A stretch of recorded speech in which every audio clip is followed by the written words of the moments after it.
Welcome back to the stream. Ah.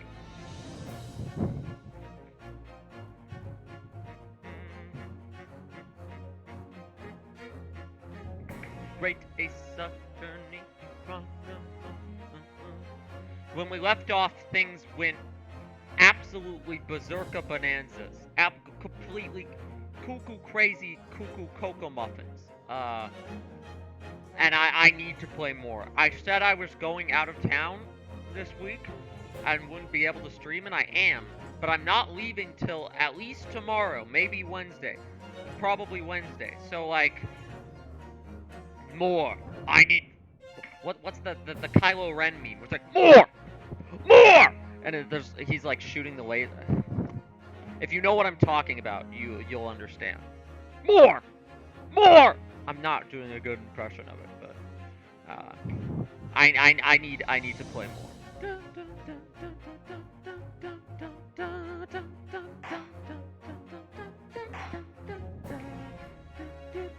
Yeah, when we left off, we got to case 4. Case 3 was freaking crazy. Basically, the guy we were defending, go back and watch it, because it was crazy. Basically, the guy we were defending was like mega sus, and we got him off because he, like, probably forged evidence, and then he got freaking killed. He got killed at the end of the case. We're not even investigating that. We're investigating something else. We're talking to this scrub. This French fry. He's eating French fries, and I guess they call them chips over there. He's eating chips. He's got a chip-shaped head. Alright, Inspector Gregson. Inspector, are you perhaps the Inspector Gregson? Yeah, you know who I am. You're acting like you know this man, Miss Sato, but he's a London detective. Oh, I do know him. Very well, in fact. Very well? Yes, he features prominently in the Adventures of Sherlock Holmes. Oh my god. Oh, in that publication. What's it called again? Rance Magazine? That's right. Inspector Gregson and Mr. Sholmes enjoy a wonderful, friendly rivalry. Oh god. Wait, really? You rival the great Mr. Sholmes? That's incredible. Oh, well, I don't know about that. Mr. Sholmes isn't a professional like myself, of course, but he does come up with the goods from time to time. Mr. Sholmes is equally complimentary about you, Inspector, isn't he? You've earned his highest praise. So, is this like a Sherlock Holmes book character? Because the Adventures of Sherlock Holmes are just like the Sherlock Holmes book, but they exist in universe as, like, non-fiction works. Or, like exaggerated, not, like, fictionalized accounts of real events, I guess, would be the more correct term for it. That's his highest praise? Well, I didn't read that. Mr. Sholmes isn't particularly known for giving compliments, you see. That he is not! And thanks to that magazine, my name's known all over London town now. What did I just click on? Is my audio correct? I don't know what. I feel like I'm just talking too quietly. Okay, crank it up a little bit. There we go. There we go. Alright. That's great, isn't it? I have to admit that to start with I was a little, well, flattered by all the attention. Everyone wanted to shake my hand and my reputation at the yard went through the roof. Well, that's wonderful. No, it is not! That is nothing more sinister than the man on the street. What? People are always looking at me now. They're whispering rumors about me under their breath, I'm sure. Rumors? Are you quite sure? He's changed since he started appearing in those stories. The fame's gone to his head, stuff like that. Gosh, do you really think people are saying such mean-spirited things about you? Like I said, they whisper, so I can't catch exactly what they're saying, but I know what folk look like. That's what talk like. Talk like? Know what folk are like. Folk are like. And I'm sure that's what they're saying. As sure as eggs is eggs. I get the feeling this detective could be very hard work.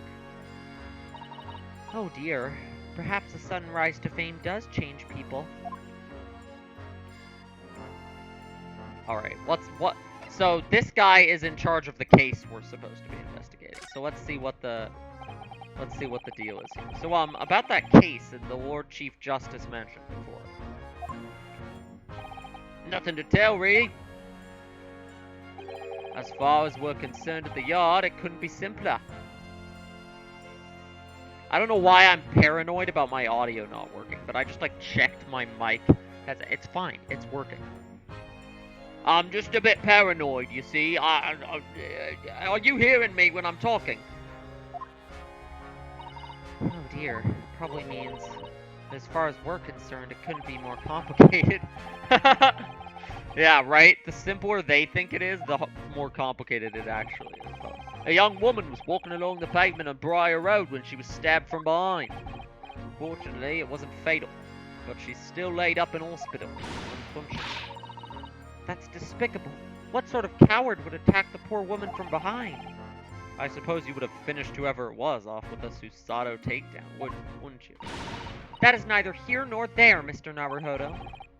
Brace yourself, Ryunosuke. You've angered her now. Anyway, after something of a whirlwind investigation, the criminal was arrested. He barely had time for a cup of tea after the incident took place, to be honest. So, there must have been something left at the scene that led you directly to the culprit. Or perhaps a reliable witness who recognized the person in question? Let me stop you right there. You're wasting your time on this one. Sorry? There's nothing you can do. There's no way to help the bloke now. Why ever not? Simple. The prosecutor that's been assigned to the trial tomorrow is Lord Baroque Van Zeeks. Yeah, surprise, surprise. We're facing the Reaper again. Don't fear the Reaper. Come on, baby. Don't fear the Reaper. Don't fear the Reaper. No. Sounds like you've heard of him then. Oh, yes. We are very familiar with Lord Von Zeeks. Believed to be the harbinger. I have trouble with that word. I like to say harbinger, but that's not what that word is. Believed to be the harbinger of death itself. The Reaper of the Bailey. Don't fear the Reaper, come on baby, Reaper of the Bailey. Lord Baroque Von Zeeks, who we faced in court only yesterday. Mr. McGilded told us about him before the trial, didn't he? Ooh, do I get to do the McGilded voice again? When Von Zeeks stands for the prosecution, they call the accused his sacrificial lamb. I forget what voice I gave him every time. His sacrificial lambs. And in every single trial in which he's been the prosecutor, the accused has been damned. Bum bum, bum bum, bum bum bum bum bum. This Reaper of the Bailey nickname. I suppose he's earned that because every defendant he advocates against is found guilty. Is that it? Well, if that's the case, we should inform you, Inspector, that in yesterday's trial against Lord Von Zeeks, Mr. Naruhodo secured a verdict of not guilty. Ah! And what of it? Oh, well, I think that means that even against the Reaper of the Bailey, it's not impossible to save the defendant. No, you really don't have a clue, do you? What do you mean? What happened to that bloke in the end, huh? He's dead. Ah! Magnus McGilded came a cropper in that omnibus when it went up in flames. So you can't say you saved the defendant, can you?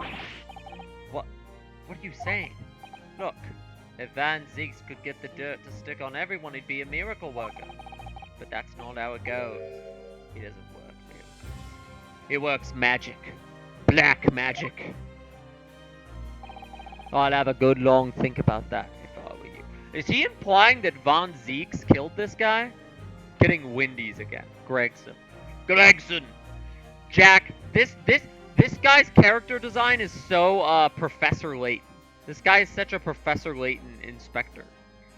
Uh, also, also he just implied that Barack von Zieks killed McGilded, which interesting theory. I don't really believe it, but maybe. Are we really supposed to believe that? It works, black magic. He's a bit of a wizard, Harry. This guy has muggle energy. I don't know what that means. I don't like Harry Potter. Right, well, I've filled you in as requested, and I'm very nearly out of chips. Chips? Chips, yeah. Dude, he looks like a chip. He's eaten the chips, and his head is shaped like a chip. So I'll be heading back to the crime scene now. Still carrying out a few investigations there. It was Briar Road, you said, didn't you? Where the incident took place? That's correct, ma'am. And if you head over to the holding cells, you can meet the criminal himself. You've branded him a criminal already? He's as good as. Shaking like a leaf in his cell he is. It'll give you a chuckle if nothing else. He's inmate 53. Speak to the jailer and he'll show you the way. Inmate 53. Thank you.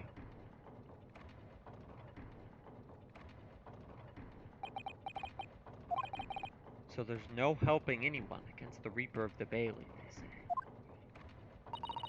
Is something troubling you, Mr. Naruhodo? To tell the truth, when I recall the trial yesterday, I can't stop myself from shaking. The idea of facing the Reaper in court again is... Well, if you think it's too much for you, there's no shame in turning the case down. That takes courage, too. But if the man they've arrested is innocent, you could well imagine he would be shaking like a leaf in his shell. And I, for one, wouldn't find the sight of that funny.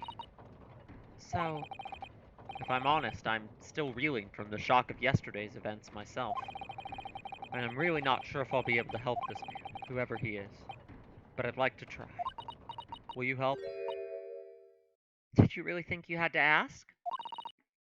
After all, I am your judicial assistant.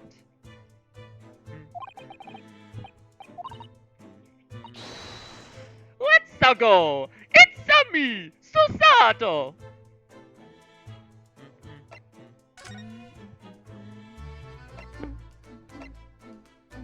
Ooh, yes, an actual investigation segment with multiple places to go to. That isn't just the same 2 rooms on a ship.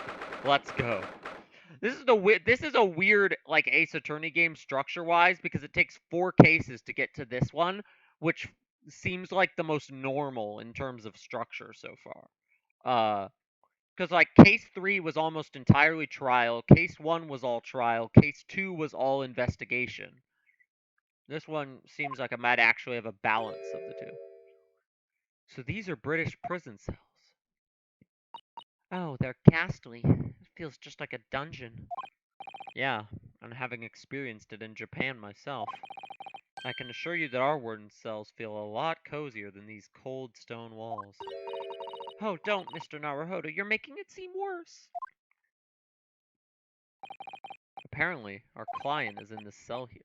But it's so dark in the back there, I can't make him out. Inmate 53! Your legal representative is here to see you. Stop hiding in the back of the cell and show your face at once. Am I... What is this? Am I a cat, as yet with no name, calling me by a number? It's utterly, unbelievably, unjustly unreasonable. I refuse to answer. Mr. Naruhodo, what? This guy's gonna be a kooky weirdo, I can already tell. Like, I started giving him one voice and then was like, wait, kooky weirdo, like, kooky weirdo voice. Wait, what? That tirade of complaints was in Japanese?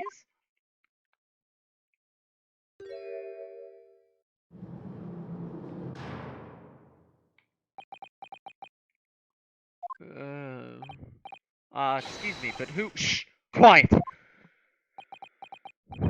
Did he just do frickin' Pacha just right hands? I already liked it. Well, he's doing the...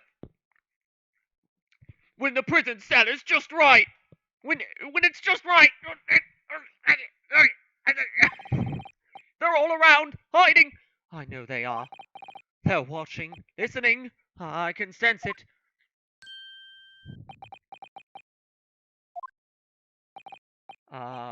Right. So, there you are! You've come to curse me, haven't you? Don't try to hide it. You're a ghost! A ghost? Eh. Eh. What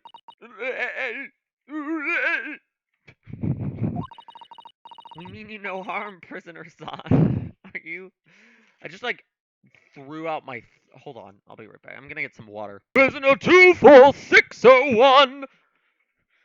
Prisoner son 24601! Uh, this character has been on screen for 1 minute, and I already like threw out the back of my throat in a weird way, making weird noises as him, and had to go get water. So this is gonna be interesting. Are you Japanese by any chance?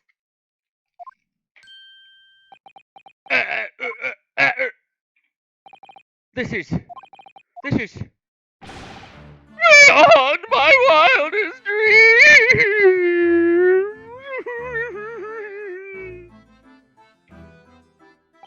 Forgive me for that outburst before. I'm so sorry. It's fine. We were just a little surprised, that's all. Imagine it! It's been 12 long months since I left my hometown, and here I am in a frightful fix in a foreign land! So hearing the sweet, sentimental tones of a compatriot's voice here in this damn dark hell was a... What is he doing? He's stabbing! What is happening? Most monumentally moving moment! What's going on? Can I just replay that animation? What was that? What was that dance? What compassion my fellow countrymen show. To dispatch a first-class lawyer all the way from Japan to defend a mere foreign student. Noble, nurturing, never-failing, Nippon! We're just gonna leave it here for a second as he hits that dab. He hits the sickest dab ever hit in the 19th century. The sickest dab of the 19th century right here. He's still hitting it. He's still hitting the dab. A first-class lawyer? Oh no. Oh dear, he couldn't hold the dab any longer. I wonder, would you be so kind as to tell us what's happened? Why you've been detained as a suspect, for example. Yes, I can, I will. Shout, stay, solid and silent!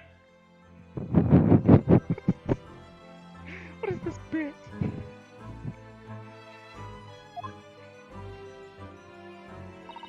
I'm not quite sure this man is sane, but he seems happy.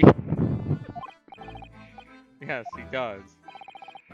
Thank you for your cooperation. I am a lawyer, as you said. My name is Ryunosuke Naruhodo.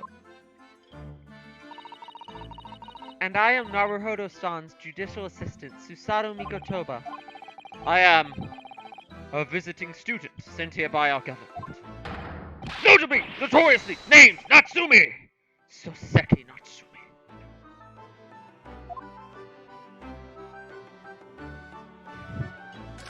This guy's insane.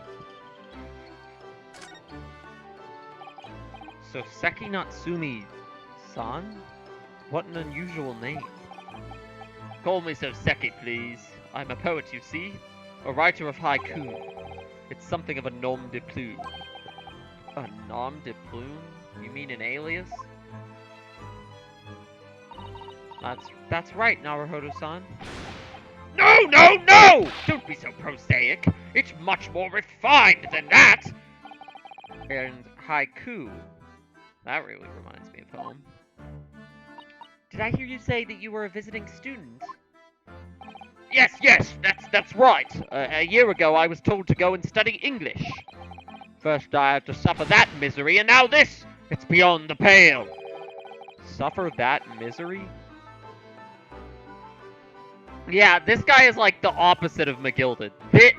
This is the typical, like, kind of idiotic but incredibly, like, silly defendant in an Ace Attorney trial. No, I mean, I've had an interest in Great Britain for some years, of course. Oh. But just because the government tells you to do something doesn't mean you can do it. No! What do you mean? They told me to study English literature. That I could have understood. That's my field. But no! They told me to study the English language. Utterly, unbelievably, unjustly, unreasonable! I see. Only the other day I was told to send a report about my first year here. And I turned a blank piece of paper. Wise words on whitewashing! I love this weird, like, dance thing that he does. Why does he do this? It's so strange. Nice dab. You must be a man of great standing with a dab like that. Oh yes. So I'm often told. And often like to be told, it seems. The accusation against you. Could you perhaps tell us exactly why you've been arrested, Soseki-san? Oh, I didn't do it! I didn't commit that atrocious murder! Murder? Oh, no. No, it's alright. The woman didn't actually die, did she? But she was stabbed! With a knife! Right before my eyes! Before your eyes? You mean you saw the attacker? I didn't see anyone. What? If I'd seen the person who did it, you'd think I'd be locked up in here! This is just like the Larry Butts, like, I'm freaked out animation, but like on a different character. Is this guy this game's Larry Butts? Oh dear, it seems this case is becoming rather complicated. Why me? Why me? Why did that silly woman have to be stabbed in front of me? It's the curse of London. It's incredibly, inexcusably, irretrievably, I'm only gonna get more deranged from here on out. So, he didn't see the attacker. It's vital that we find out more about the case.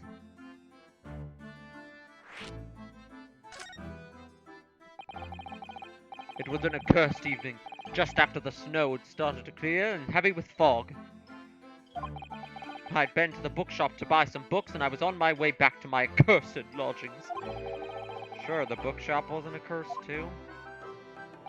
As I was walking along that accursed pavement, I could make out the accursed silhouette of another ahead of me. I'm just gonna start adding accursed before everything. And a woman wearing a green overcoat she was. And just as I went to overtake her... Oh, this is a male woman? Interesting. She suddenly let out a loud scream and collapsed onto the cold, hard slabs of stone at my feet. I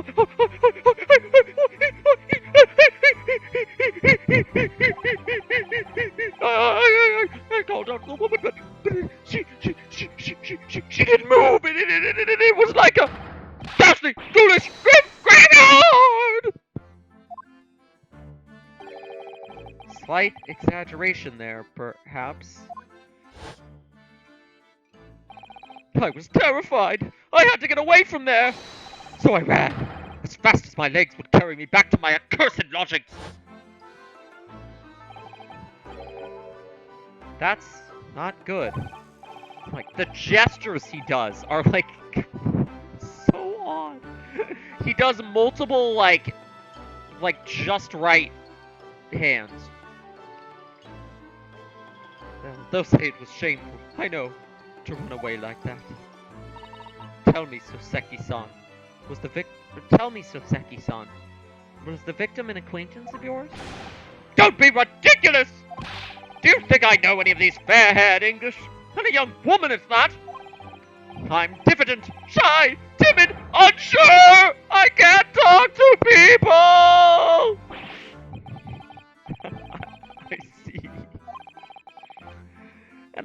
time it happened, who else did you see nearby? Did anybody pass you? Every new character they introduce is like they keep one-upping themselves. I mean, Herlock Sholmes is the ultimate best, but like they keep one-upping themselves with all these other characters. This guy's great. Regrettably, apart from myself and the woman, I didn't see a single soul. No one? Oh, great. So the victim was unknown to you, and there was nobody else on the street at the time. That creates something of a conundrum, doesn't it? Huh? What conundrum?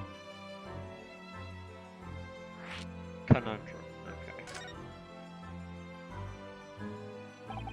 What do you mean, Susato-san? What's the conundrum? Well, what Soseki-san had just told us is true. There's something I can't explain. He says that he didn't know the victim and that there was no one else at the scene. Then he apparently fled without having been seen? I did! I bit my lip! No, but if that's the case, surely this man has to be the culprit. Ah! You! What did you just say? Nothing. I didn't say it. Does Ryunosuke just say his thoughts out loud sometimes? Why can everyone read his mind? Actually, that's not what was troubling me. What I was thinking was, how did Soseki-san actually come to be arrested? Sorry? He didn't touch the victim, and there was nobody at the scene to see him. So how did the police ever discover he was there in the first place? Oh yeah, she's right. It was him. As a great detective. Dun dun dun dun dun dun dun dun dun dun dun dun. Of all the bad luck. Accursed great detective. Could it be? I shall never forget that man's name as long as I live. With his hearty laugh and his self-proclaimed greatness. Brash, big-headed, busybody, begone! May you be cursed until the end of your days, Herlock Sholmes! I knew it! Oh my god, the legend. The man, the myth, the legend. Mr. Sholmes?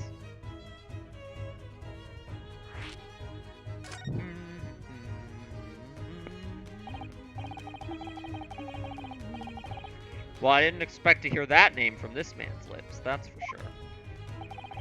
It was the morning after that nightmare had unfolded on the pavement before me. I was gnawing on a sliver of hard cheese when some men suddenly burst in through the door. FBI, open up! Scotland Yard! This is the police, put the weapon down! Yeah, it was a thin sliver, and yes, it was hard, but I wasn't eating a weapon! Disgusting! Dietary discrimination! Devils!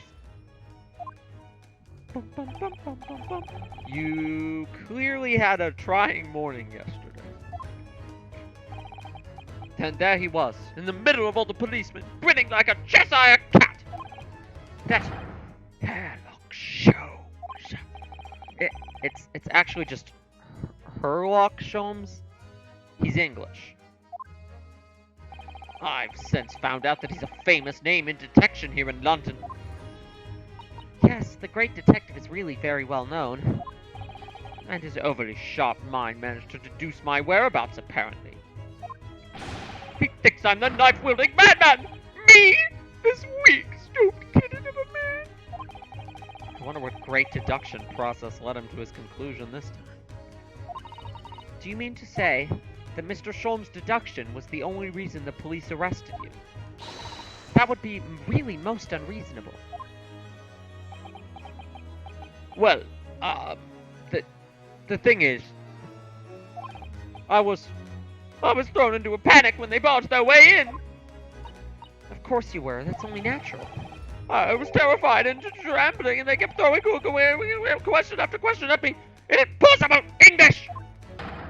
Fiendish, foreign, flimflammery. Well, we are in England. You can't really blame them for questioning you in English. Good points. But my mind went blank. I knew I had to answer, but I didn't know what to say. So I just kept repeating things like, yes, I do, and I'm fine. So he answered yes to their question. Oh no. The next thing I knew, I was in manacles! And before I knew it, I was thrown in here. We lost a viewer! We lost a viewer! Oh dear, I'm afraid. That's hardly surprising. I'm fine? He's not fine now. Mr. Naruhodo Esquire! You can just call me Naruhodo, and when we're speaking English, a simple Mister is more than enough. Oh, yes, alright, yes, they've really got to me. This country's poisoning my mind. But please, I beg you to defend me in court tomorrow. Please? You can tell them what really happened. You'll do it, won't you? Well, why? Why? Why is it so hard to say yes to me? Well, the thing is, I'm just a student like yourself. I have defended a case in the Old Bailey, only the one, though. But at this moment in time, I really don't know what I'm supposed to believe in. I'm confused about what justice in this country even means. Oh, Naruhodo-san. I'm not even the foreign student who was supposed to be here. I'm a sort of locum lawyer, I suppose. But that armband! That's the mark of a defense lawyer from our great empire. It's a keepsake from the man who should have been here. He was my best friend. A keepsake? I know exactly what they're saying about me. Oh, who do you mean? The lawyers. All the British defense lawyers who won't defend me. Goodness. Why? Why won't they defend you? For the same reason as you noted before. When it happened, there was only the victim and myself around, and I ran away from the scene of the crime. I'm not a fool. I know it looks as though I must be the culprit. It must be very hard for you, Suseki-san. And anyway, I'm a student from overseas. I'm just a foreign nobody to them. Someone not to be trusted. I heard them openly laughing about me before, in my earshot, without any compunction at all. Any trial for this man would be a waste of time, they said. And, of course, the foreigner did it. They even had the gall to say the man doesn't understand half of what's being said anyway. That's awful. They're wrong! I've studied more English than half of the policemen out there on the streets. I've traveled halfway around the world to learn about these people's country and its great history. But no one here wants to listen to a man with a strange accent. They all hate me. So, at the very least, I'd like to entrust my fate to someone who can listen to me in my native tongue. You could do it, couldn't you? When I look in your eyes, I can see it. I can see what you've been through. Suseki-san, it's just that... Give me a little time, please. I'll do what I can for the time being. What do you mean? We shall investigate the case as thoroughly as possible. If we can find some clues, it will give us a much better chance, I'm sure. Oh yes! Yes! Thank you! I'll be here! All alone! Waiting for you. Locum student Mr. Naruhodo Esquire!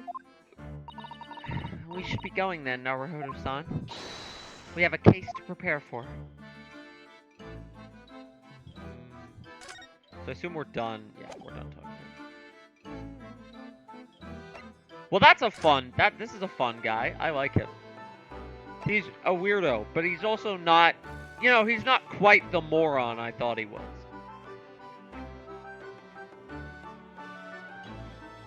He's just kind of like a goober. He's not a moron. He's just a goober. He's just a little goober. And we'll go to Briar Road, the scene of the crime.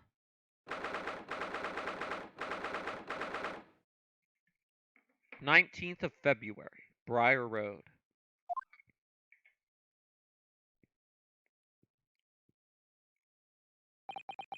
So this is where it happened. Briar Road. Ah, look, Mr. Naruhodo. Look at that regulation metal helmet. It's unmistakable. The men of Scotland Yard are here. They're investigating as we speak.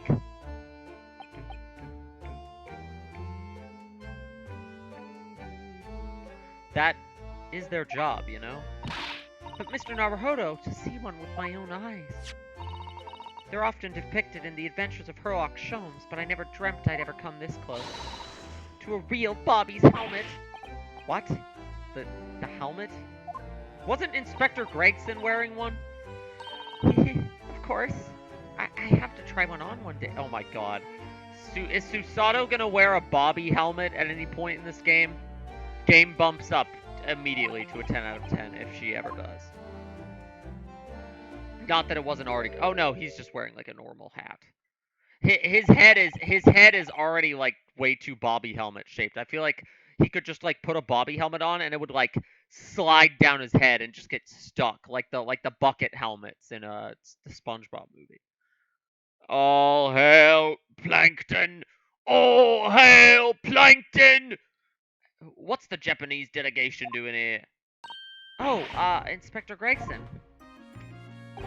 This isn't on the tourist trail, as I'm fairly sure you're well aware. Yes, of course. We're here to investigate. So you've been to the holding cells, then? What do you make of the criminal? He's not a criminal, as you put it, Inspector. He's a suspect.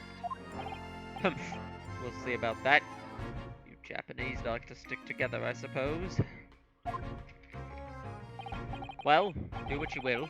Doesn't bother me. Bloke's in court tomorrow, whatever happens. The verdict's a foregone conclusion. Ugh, the stone-cold air of rejection. Take heart! London at time of this year is full of store... What? Never mind. Who cares? She read his mind again.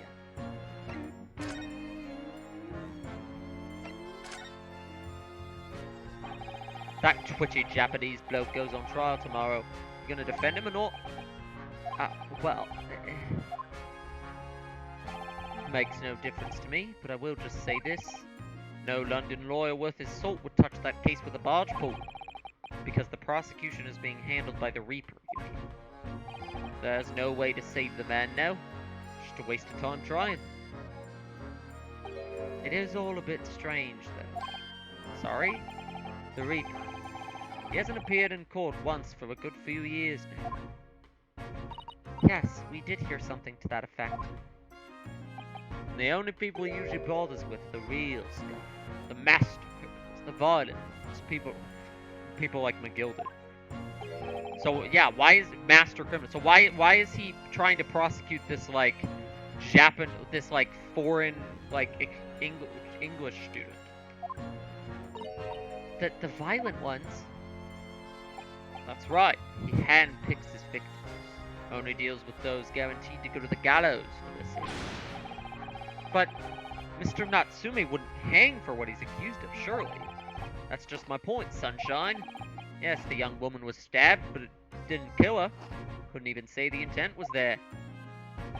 So, this isn't the sort of case I'd be expecting the Reaper to want to sink his teeth into, for want of a better phrase. Well, it's not exactly a minor infraction, though, is it? No, there's got to be more to it. Some reason he's taken an interest.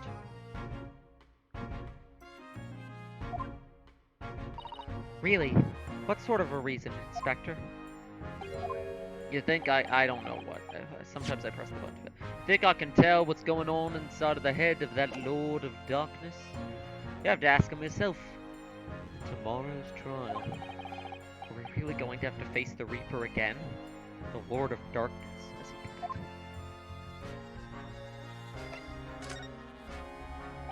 it. It happened around 5 in the evening, 2 days ago. Just here. And that something in the pavement. The victim, a young woman, was stabbed with a blade from behind. Is it right that the lady is still unconscious now? You mentioned she's being treated in a hospital. I never said she was a lady. Truth is, unless she comes around pretty smartish, we won't be able to find much out about her at all. I suppose that means they haven't been able to take a statement from her, of course. Here's a map of the local area I happen to have with me. You can take it if you want. Really? Are you sure? It's the odd policy to give lawyers, defendants, suspects the odd bit of information to go on. Yard policy is nicer than modern Ace Attorney game policy, where we have to, like, gaslight Gumshoe into giving us information. Thank you, Inspector. We gratefully accept. I like that Gregson really does not care at all whether this guy gets convicted. He's just like, it's probably him. I don't see how it's not him. And the Reaper's the prosecutor. So, like, good frickin' luck, kid. Like, that's his attitude towards us. He's not antagonistic, really. He's just kind of like, that. Who cares? Like, they're nothing.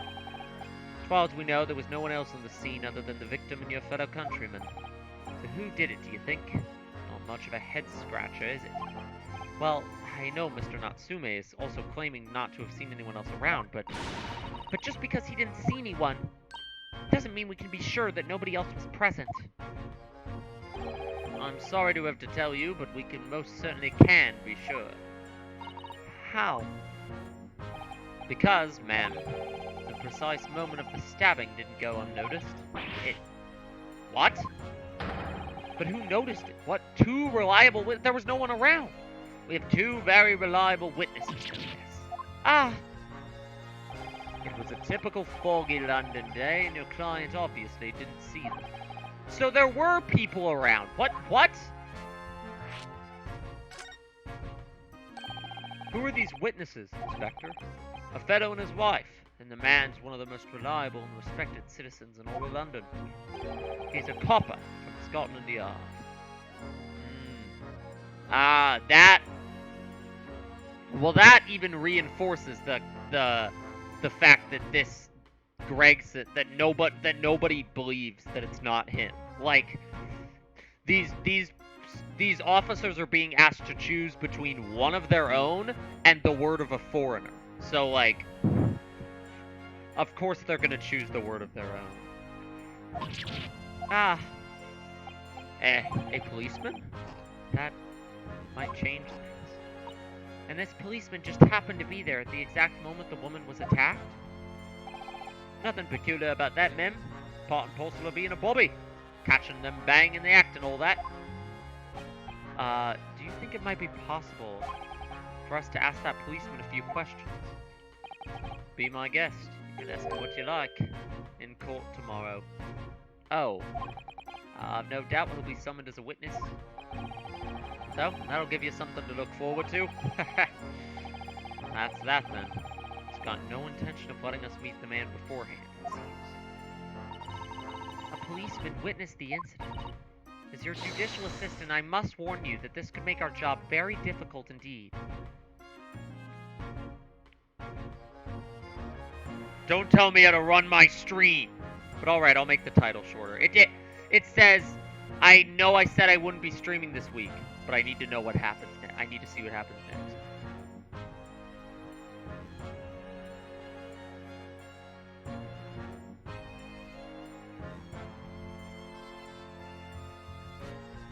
That a better stream title for you?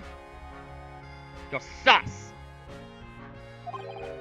Yes, as a non-judicial assistant, I could have warned me of that too. Oh, yes, one more thing, Inspector. What? The person who led you to the suspect. I hear that was Mr. Herlock Sholmes.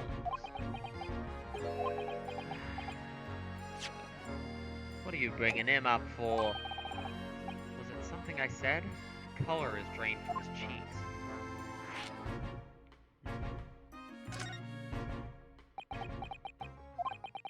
Who did you hear that name from? Oh, well, it was Mr. Natsume who mentioned it. He said that Mr. Sholmes was with the police when they entered his lodgings. I'm sure it was the result of one of Mr. Sholmes' inspirational great deductions. Fiddle faddle! The man's an amateur, and I'm getting sick and tired of him showing his mug everywhere. He seems a lot more angry about this guy than yesterday. Or than, not even yesterday, than earlier in the stream.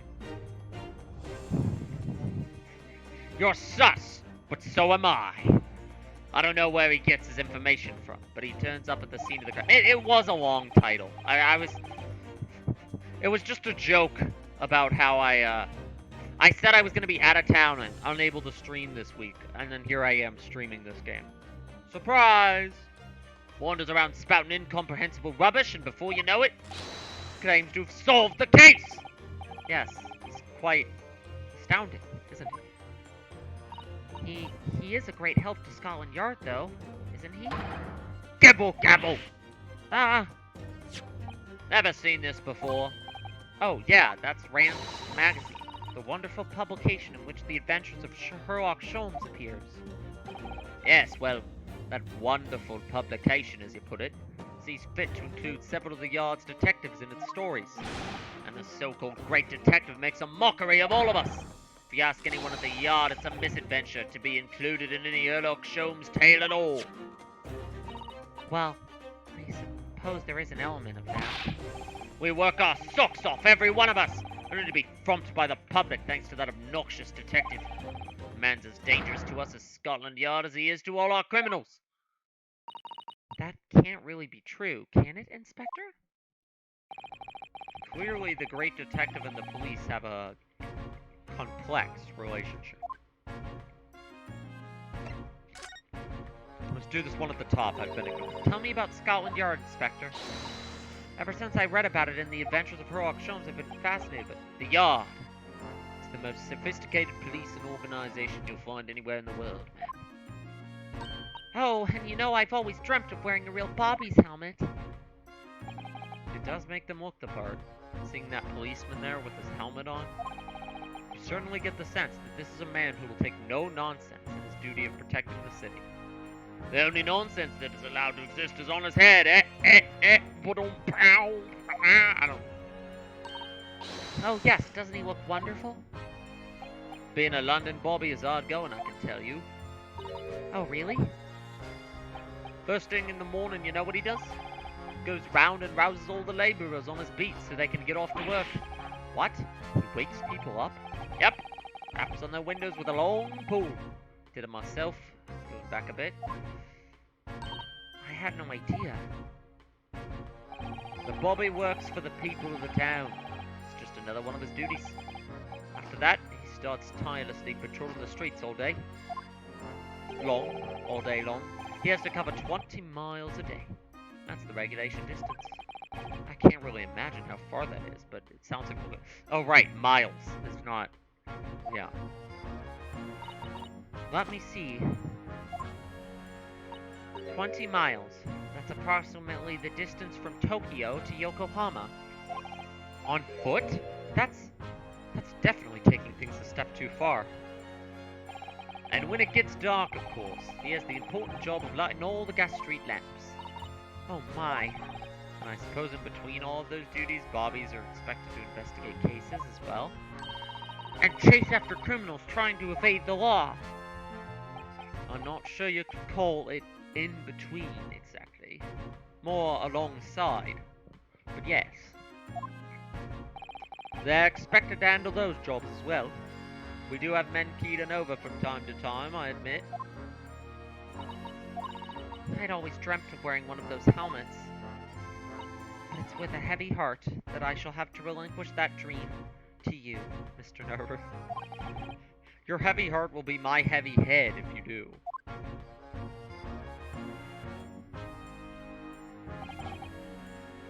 I really want to see this guy in the Bobby helmet because his head is already so freaking long. Imagine if he had the Bobby hat on, it would be going out of frame. That'd be so funny looking. Well, I don't think we're gonna get any more useful information. Okay, so let's examine this crime scene. Mr. Naruhodo, can I make a suggestion? Oh yes, what is it? Well, it seems to me that we must speak with him about this. By him, do you mean Sholmes? Yes, Mr. Sherlock Holmes. Exactly. Look at those shining eyes. You can't wait, can you? And neither can I.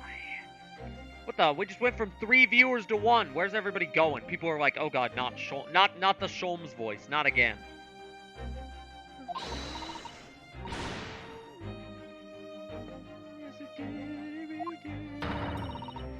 Which makes him an involved party in the case. Are you just going to ignore that? I assure you, it's not simply my selfish desire to meet with Mr. Sholmes again. The trouble is, We have no idea of the man's address. It's Baker Street! How do you know that? It's in the stories, of course. 221B Baker Street, the most famous address in the world. Oh, I see. Well, there's nothing to stop us from going, I suppose. We'd better try to find our way there before Susan. Okay, let's investigate the crime scene first, though.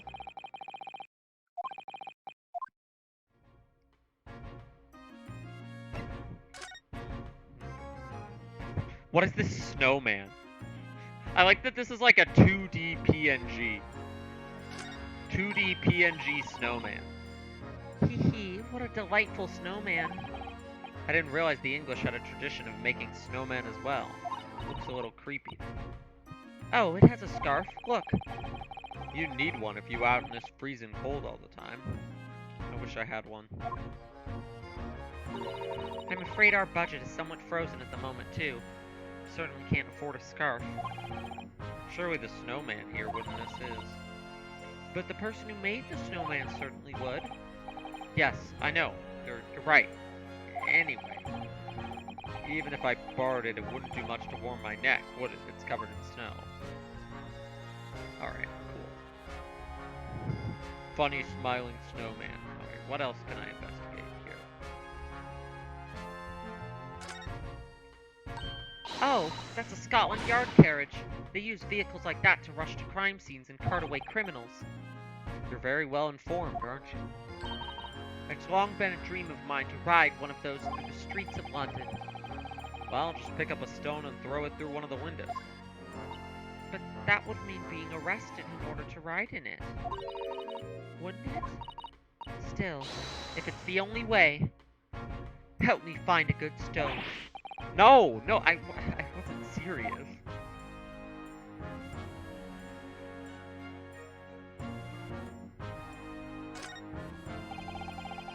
This patch of pavement must be where the incident occurred. Yes, it's a very wide open space, isn't it? That's true. I can't see anywhere an attacker could have been hiding. Oi! What are you foreigners doing here? We're investigating the scene, officer. Conspiring with that mustache fella from Japan, are you? Conspiring? Come here to destroy evidence, have you? Get out of here before I give you an hiding. Go on! Oh, great. Gregson, can you, tell him we're, the defense people? Okay, well... It's one of the officers from Scotland Yard. The police are making sure the crime scene is undisturbed. I have a feeling that if we wander too close, we'll be clapped in iron. I think perhaps you're being a little overcautious. We've done nothing wrong, so we have no cause for concern. Oh no, I'm not getting caught out again. Twice is enough. Twice I've found myself in handcuffs, despite not knowing a thing about what was going on. Yes, you've had some dreadful experiences. I'm sure it's that wide-eyed look of panic you're so prone to. It does you no favors at all. Okay. Well, this guy's not gonna let us investigate anything. No, I didn't. Investigate the... I did the thing where I clicked over there instead of... Is there anything over here? Oh, look at the windows of that building. Are you sure they're windows? Yes, but they're all filled in with bricks. Oh, you're right. I wonder why. Very detailed background work for this scene. Like the art in the background is very, very detailed. Very thorough. Perhaps it's an empty property where nobody lives at the moment. I guess since so much of this game is inside courtrooms or on ships, this is the first real outdoor investigating we've done. So they can put all the money into making the background look real and nice. Perhaps it's an empty property where nobody lives at the moment. There's smoke coming from the chimney. Oh dear, everything still feels very foreign. So much we have to learn about this place.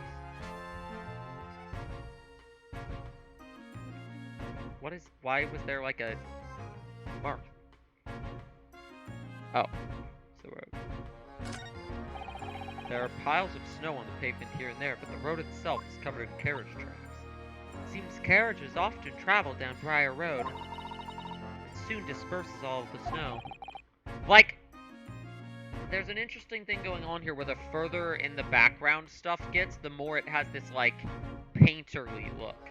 Like it's from some, like, European artwork. Which is cool. I like it. I like the art style. I slipped over when I was walking down the pavement.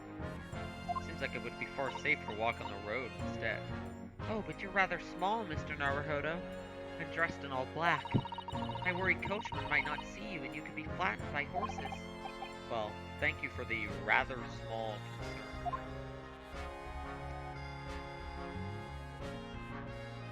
Is that the court tower? What is that? Oh no, the clouds.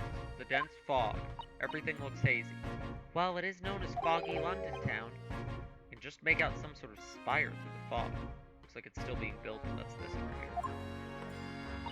Aha! Yes, that must be the Crystal Tower being built for the great exhibition that's to open in 6 months' time.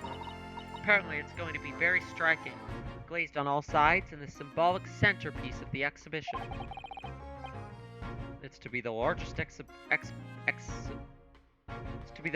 exposition in history, is it? He got the word wrong. What's this bike? Oh, a British bicycle, look! Although the wheel is so misshapen, I'm sure it couldn't possibly be ridden anymore. Someone must have been doing some breakneck cycling. Seems bicycles have become extremely popular in London recently. There's even a movement to change women's dress to allow them to ride as well. The bicycle fad won't last. I don't see why anyone would want to ride something like that. Huh? Goodness, do you dislike bicycles? No, not at all. I mean, it's not that I dislike them exactly. Okay, why does any of this dialogue matter? They're arguing about bicycles. Like, we'll have to, like, okay, this side, so there's 2 screens on this investigation page. So this side over here must be useful for something, but I literally have not gained a single piece of evidence in the time that I've been here. So, like, I don't know. It's weird. There's nothing here. That's a rather typical old brick building. Okay, great. Are we talking about this one? We must find some cheap lodging ourselves as soon as possible. Yes, you're right. Cheap, but ideally with reasonably level floors.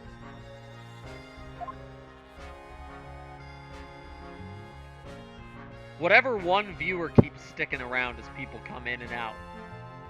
Just let me know. I'm just letting you know. I appreciate you. I hope you're enjoying the stream. Is there anything left to investigate? Okay. I'm looking for hint coins. This is Professor Layton. Okay, well, we've got the smoke. What's this building? A lot of these are just like buildings. Do you see all the black smoke rising from the chimneys over there? It says that here in Great Britain, many people heat their homes in winter using coal. The only chimneys I really remember seeing in Japan were on top of the bathhouse. Do you think some of those houses could be on fire? Not at all. Well, even so, with that much thick smoke building up to the heavens is surely going to turn the whole sky black sooner or later. Gosh, you may be right about that.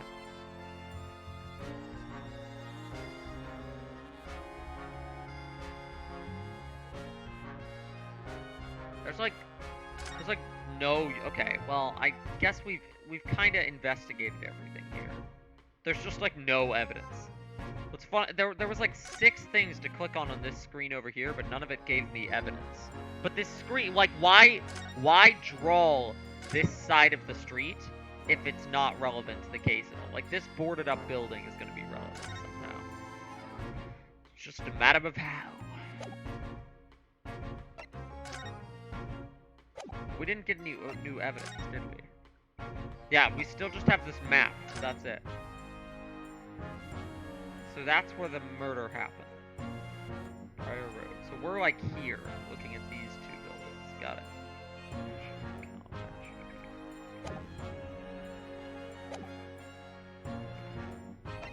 I think it's time.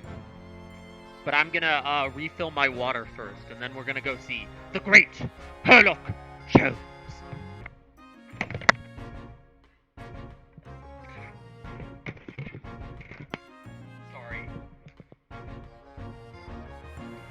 My headphones fell.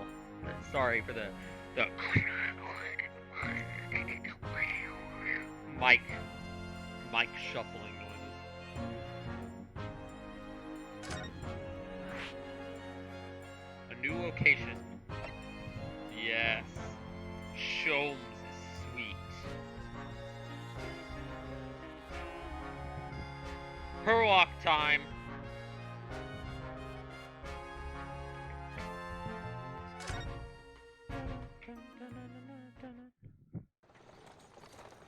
Yo, going here gets us a cutscene. Let's go.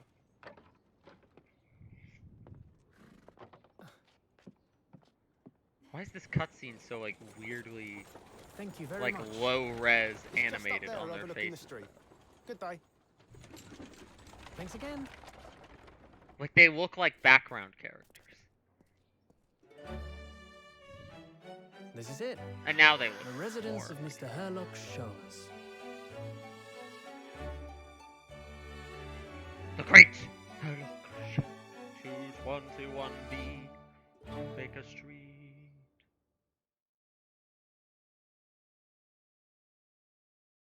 It's time. I've been waiting for this, man. I've been waiting for this boy. 19th of February, 12:53 p.m. Sholmes' suite.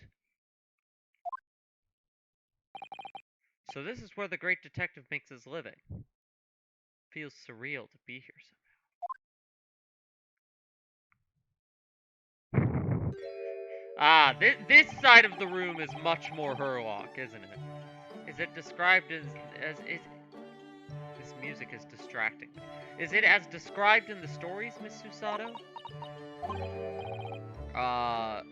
Susato-san? Many famous cases have been solved here in this very room. Oh, I suppose they must have. Yes. I've never read the stories, so it's hard to get quite as excited about it as she seems to be. The detective chases the villain relentlessly as he disappears into the fog down an unlit London street. Oh, the thrill of it, the romanticism. Can't you feel your heart thumping in your chest? Can't you, Mr. Naruhodo? Oh, I suppose I can, yes. So, if you don't mind, I'll just stand here and soak up the atmosphere for a while longer. Please, don't mind me. Ha! She's obsessed.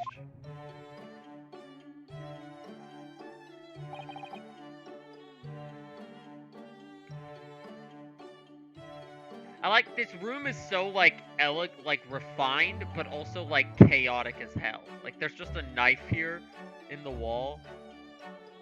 Very Herlock. Very. It looks like our detective friend is at home. Who let us in then? Did we break in? Excuse me? Is anybody home? Oh! Do we have a visitor? Oh! Oh no, not the little girl. Not again. Not the Breath of the Wild anime tiny girl. Hello? Is it a big new case for Mr. Stone? Hello? Wait. Aren't you... Oh, how rude of me. I'll go and make some tea at once. I'm sure it's the same girl. Miss Susato, did you see the girl who was just here? Oh yeah, isn't it truly extraordinary? To think that the King of Bohemia came to this very room to ask Mr. Sholmes to take on his case. The King of Bowaria? King Wilhelm Gottstra... Oh my god, hold on. I have to give this one a take. I have to read this all before... King Wilhelm Gottsrich Sigismund von Ormstein, of course. We're about to we're about to encounter Herlock Sholmes again. So you showed up at the perfect time. We're literally in his home right now. I'm starting to but he's not here yet. Instead, we're talking to a small anime girl who I think is this game's interpretation of Dr. Watson. The tea's brewed, and I have a freshly baked cake as well. Ah, it's you. I knew it. Susato-san recognizes her too. Yeah, from the last case. Ah, there you are. And taking that with you as well. I was looking forward to the trial run of my experimental smoke grenade launcher. Oh, good day to you. I'm, well, the inventor, I suppose, of that machine.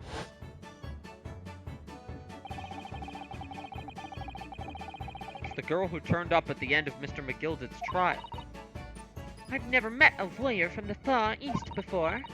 Poor you, having to get straight to work when you've only just arrived in London. Oh god, it's the short stack again. Right? Oh yes, it was challenging. Well, try this tea. It's my special blend, you know. Thank you. Is tea supposed to look that color?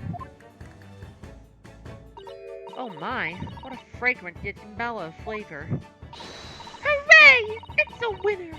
I tried blending different leaves designed to alleviate fatigue, you see. You must be exhausted after your long voyage here, and you have another ticklish trial tomorrow. Oh, and you're to defend against a Japanese man.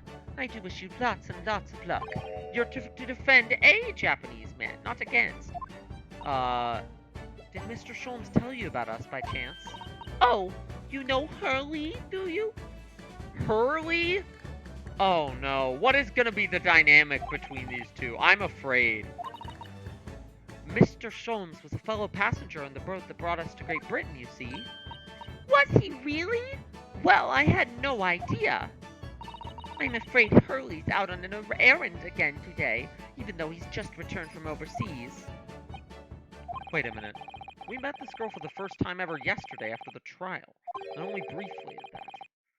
How on earth does she know so much about us?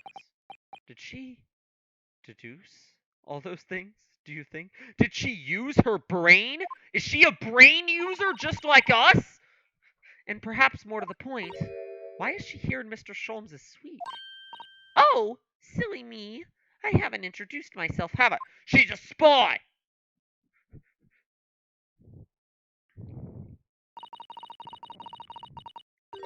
That Pyro's a spy!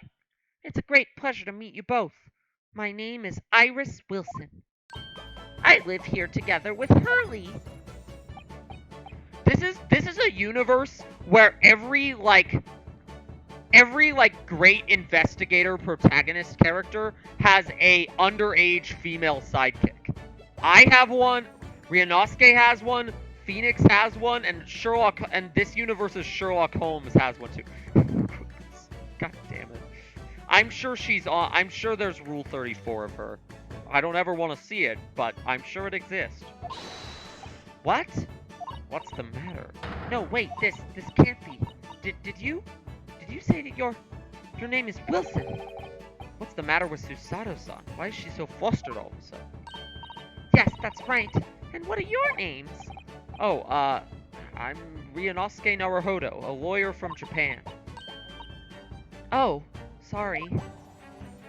I'm Mr. Naruhodo's judicial assistant, Susato Mikotoba. It's wonderful to meet you. Lovely. Susie and Runo. Got it. Susie? Runo? There's more to this girl than meets the eye. I have so many questions for her, I don't know where to start. Yes, and so do I. Okay, looks like we're talking to the tiny anime girl. I just want to see Herlock! I just want my boy! It's been too long! Where's Herlock Sholmes? It was you that we ran into yesterday, wasn't it? At the Old Bailey? Yes, that's right. You were ever so helpful. Thank you so much. Oh no, not at all. I'm sorry we couldn't have been more welcoming.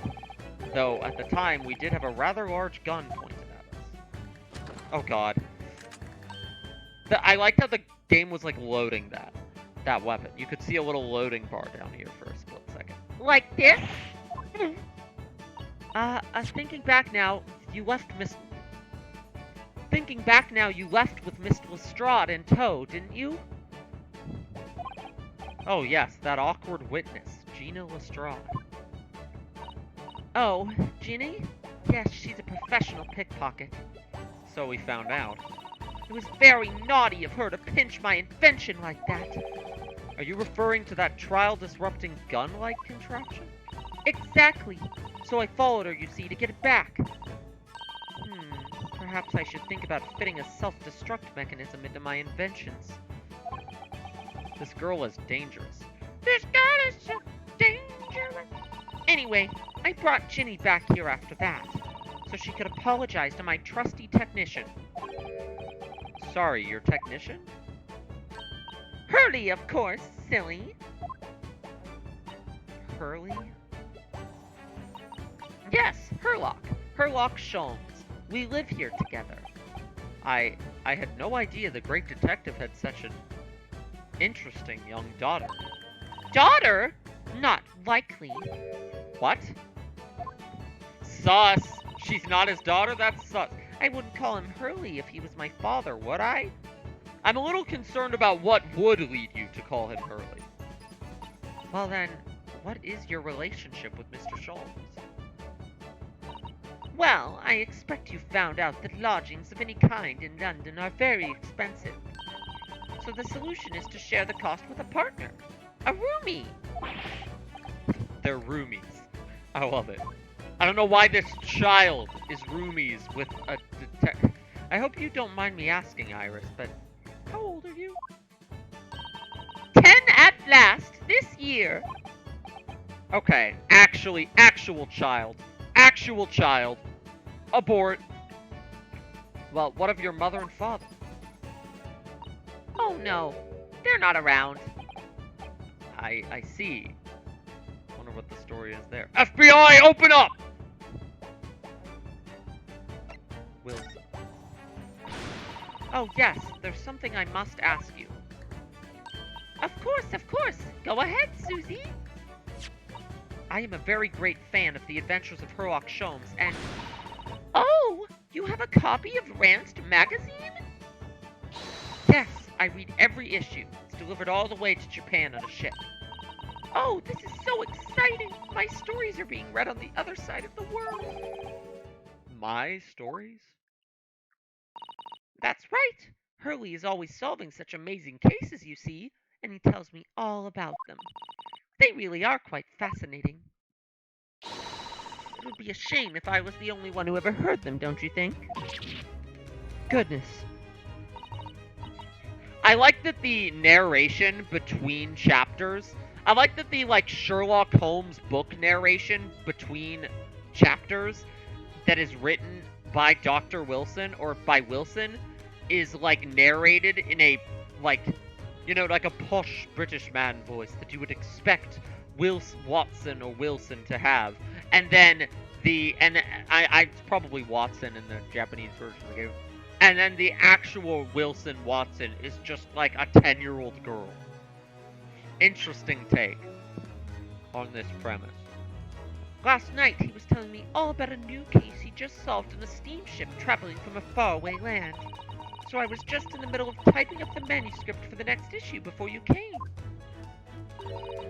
So you're the author? Yes! I'll let you in on a secret if you like. I'm going to call the latest adventure The Speckled Band. The Speckled Band? That's certainly very familiar. Of course, I always change one or two details in the stories, here and there. This time, I had the idea of making a venomous snake be the cause of all the trouble. Oh, that was Mr. Sholmes' first thought as well, actually. I like the added extra gimmick of the actual Sherlock Holmes stories existing in universe, and they're just adapted fiction works of what's actually happening in the cases. Yes, and of course I know that a snake might not be a credible fit for the facts exactly, but it's a story. Some poetic license is justified to make it more thrilling, I think. Don't you? So, do you mean to say, are the stories about Mr. Sholmes all written by me? Yes, on my wonderful and very modern typewriter. But all the stories I've ever read are written by a doctor of medicine, Dr. John H. Wilson. Susato-san's getting more and more worked up. Ah, yes, that's me. I mean, my name really is Wilson. But But what about the doctor of medicine part? Oh, that's all true too. I am a doctor of medicine. No, at 10 years old? At 10 years old? Well, that's quite incredible. But, but, but, Dr. Wilson is an English gentleman. Ah, yes. I did alter the setting slightly for the stories to be more compelling. Well, it sounds a little strange, doesn't it? A great detective with a 10-year-old girl in tow? It is kinda sus. I do. Like, he'd probably be getting some weird side eye. I think. I suppose it does, yes. Poor Susato-san. She looks like her whole world has just fallen apart.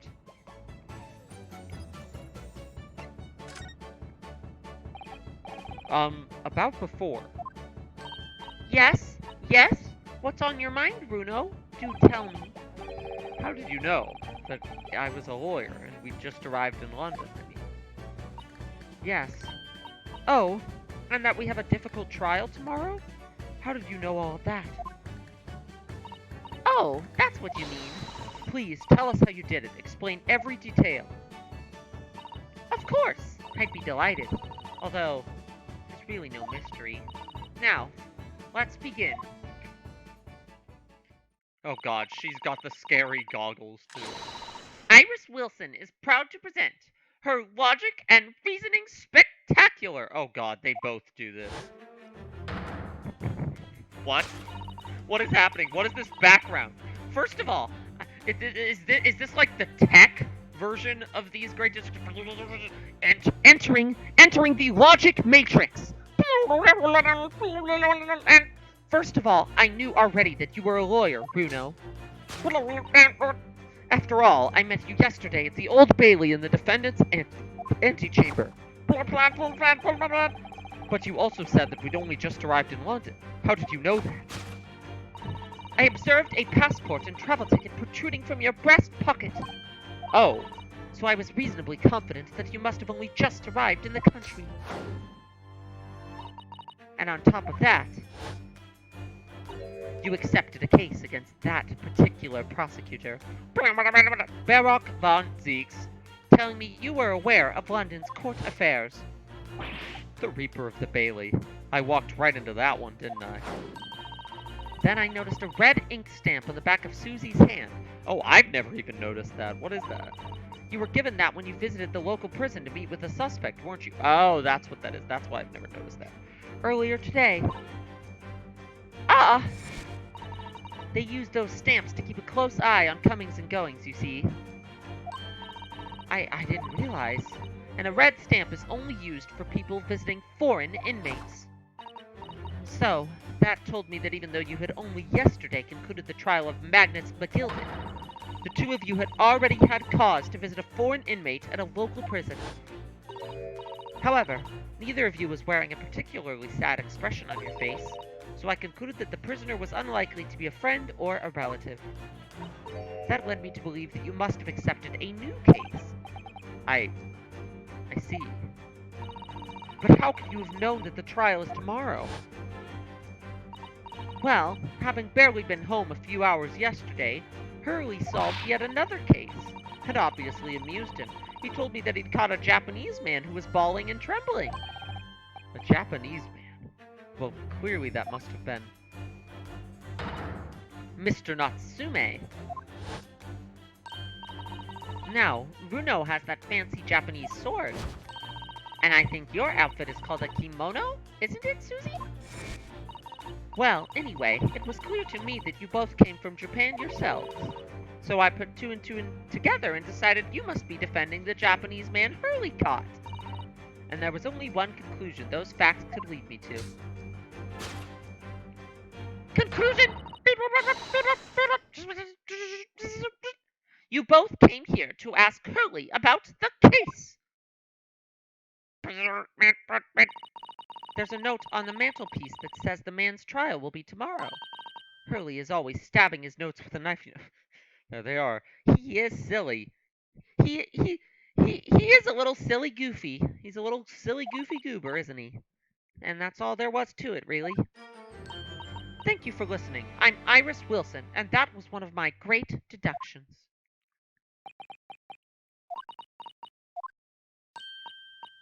Well, was it a winner? Were my deductions correct? They they were spot on. That was amazing, Iris. Truly a great deduction. You even managed the certain something of Mr. Sholmes's delivery.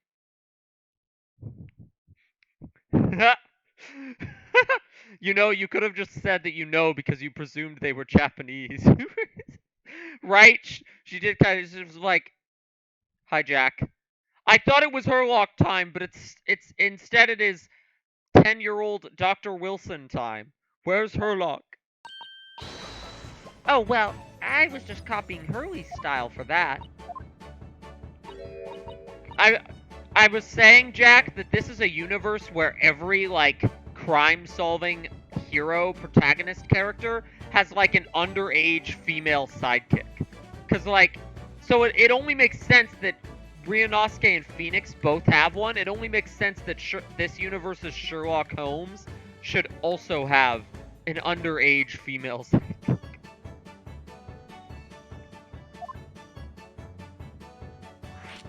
The case of the Japanese man. When do I get to talk to Herlock? I want to. When's Herlock gonna get back? I want to like pan the camera over. I hope. Can I pan the camera over and he'll just be like on a wall somewhere? Hold on. Oh, clearly this is her section of the room. It's kind of scary.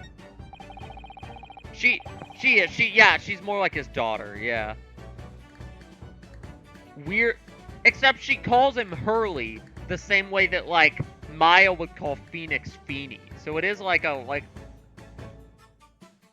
we're roomies. What a beautiful English tea set, and so neatly arranged. It's a favorite pastime of mine, a cup of herbal tea in the afternoon. She's literally his adopted daughter. Ah, interesting. Yeah, she did mention, we did ask about her parents, and she just nodded no and was like, they're not around. And I was like, that's a bit sussy. Sus attorney. That's right. I grow all sorts of herbs in the garden so I can experiment with different blends. One moment. Don't go away. I'll brew a pot of the special blend I came up with earlier today.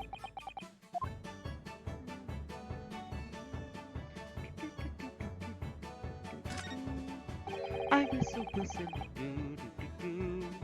What on earth is that big black lump over there? Ah, that's a typewriter. Yeah, her theme is very charming. I like it.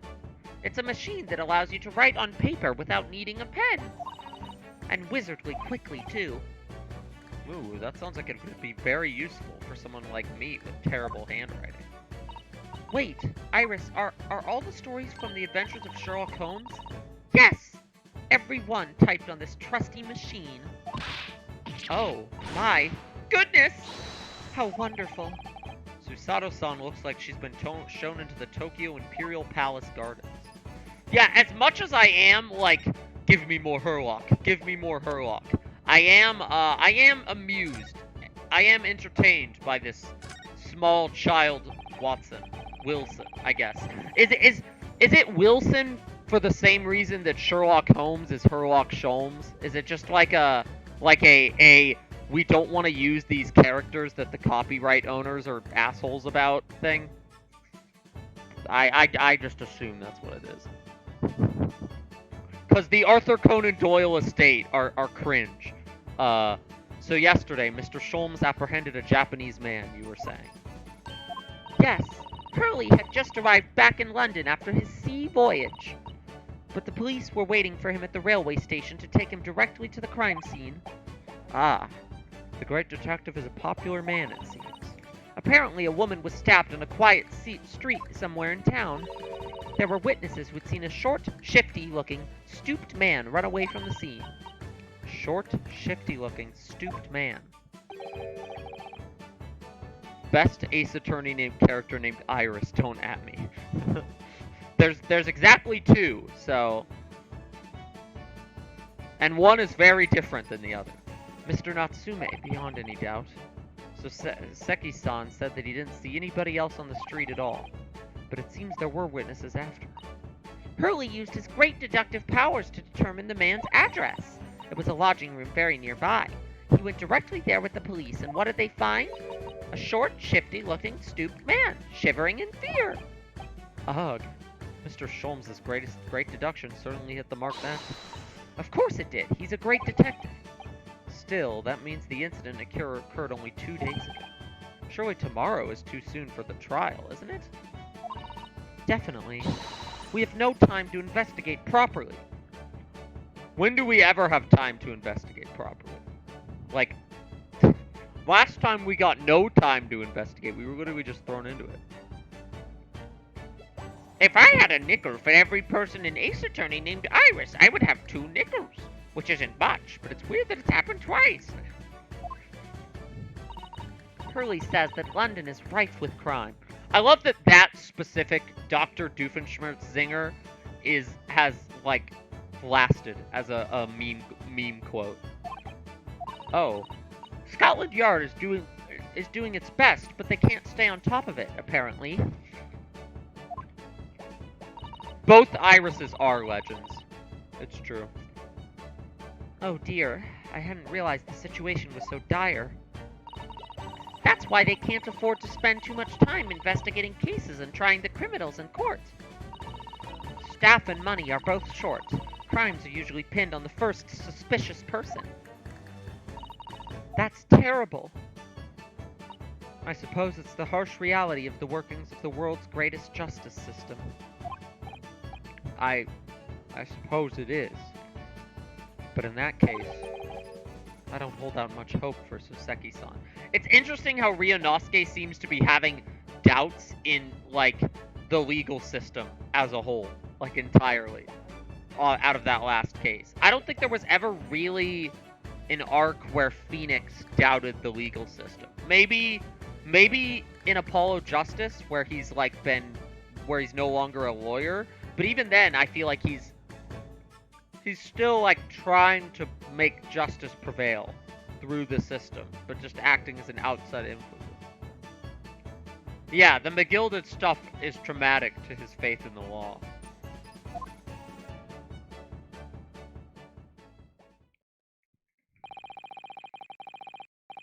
Thank you for answering so many of our questions, Iris.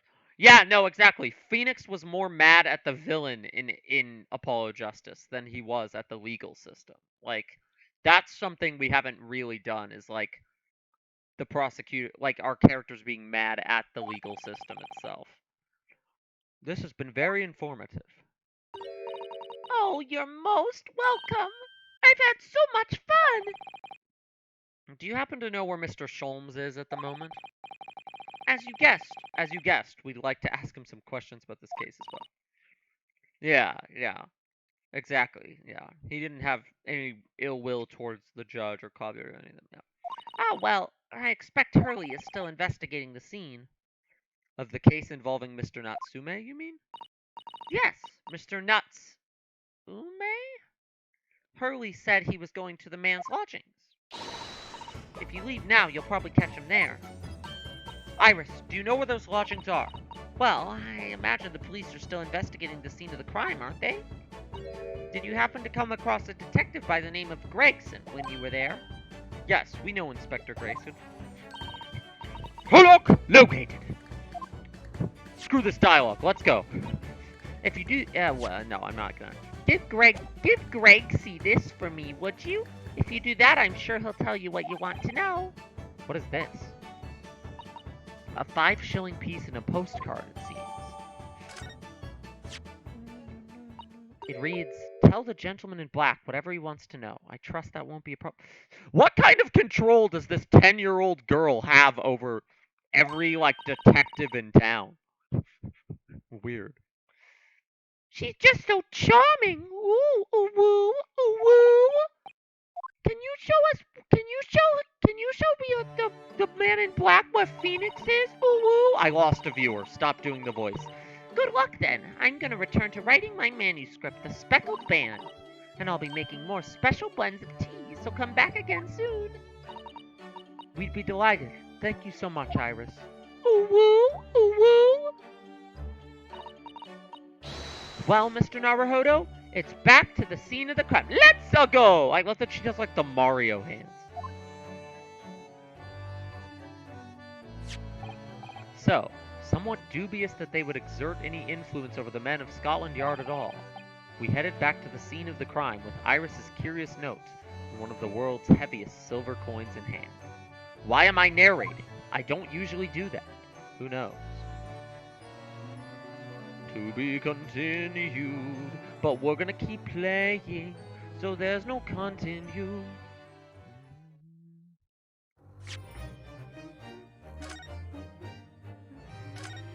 Adventure of the Clouded Kokoro, Investigation Part 2. I want to do a longer.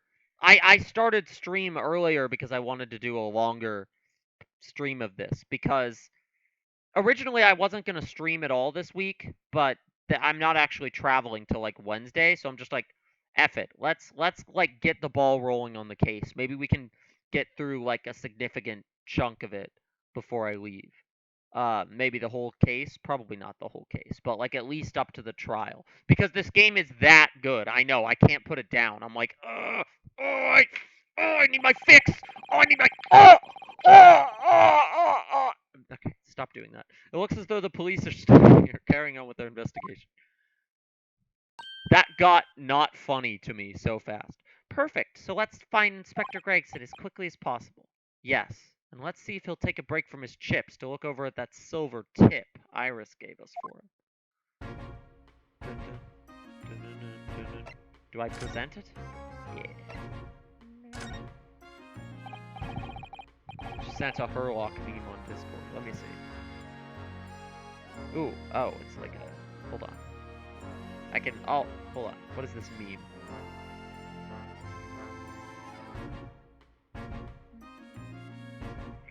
I'll pull up Discord and look at it. Hold on. What? Okay. Why is it full screen this? Okay, hold on. I'll just... There we go. Much too busy to talk to a pair of foreign gadabouts, that's for sure. We have these for you. A present from Miss Iris Wilson. What? For me? From her ladyship? Okay, this is sus. Herlock, like, adopting her as a daughter. Not that sus. This is weird. Why is he like... Give that here, at once. Come on, hand it over. That's for me. She's 10, sir.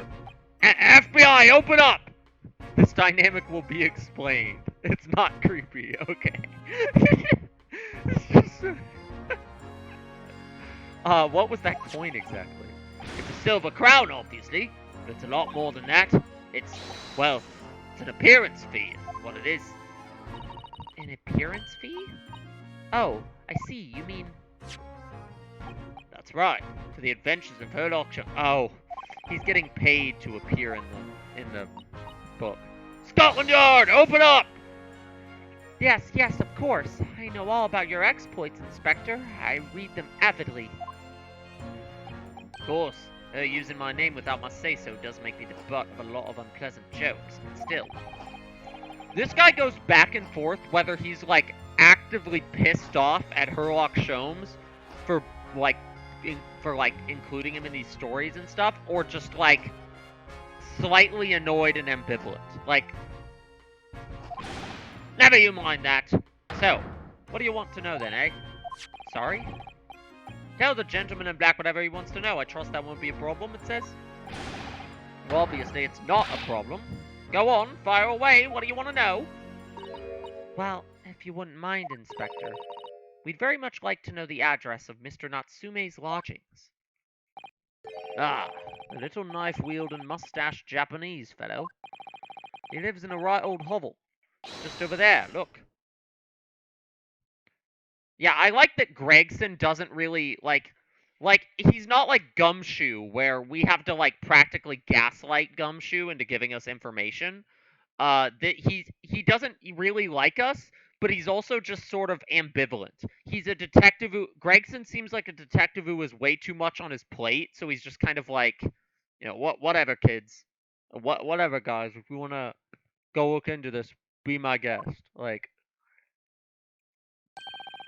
on the first floor of that house on the corner where that wreck of a bicycle's propped up. Ah, that's why. That's. I was wondering why there was a second screen on this investigator. That's his house. If I remember rightly, the landlord is a Mr. John Gerardib.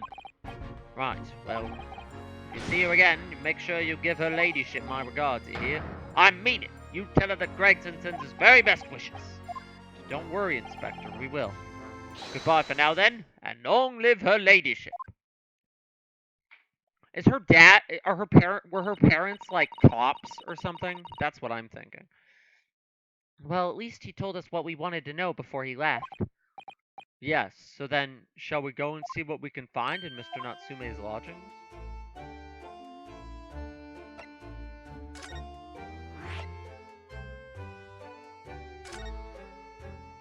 Mr. Natsume! Herlock time. Herlock time? Herlock time? Why is there a cannon? A cannon with, like, a dress on it? What? May I help you?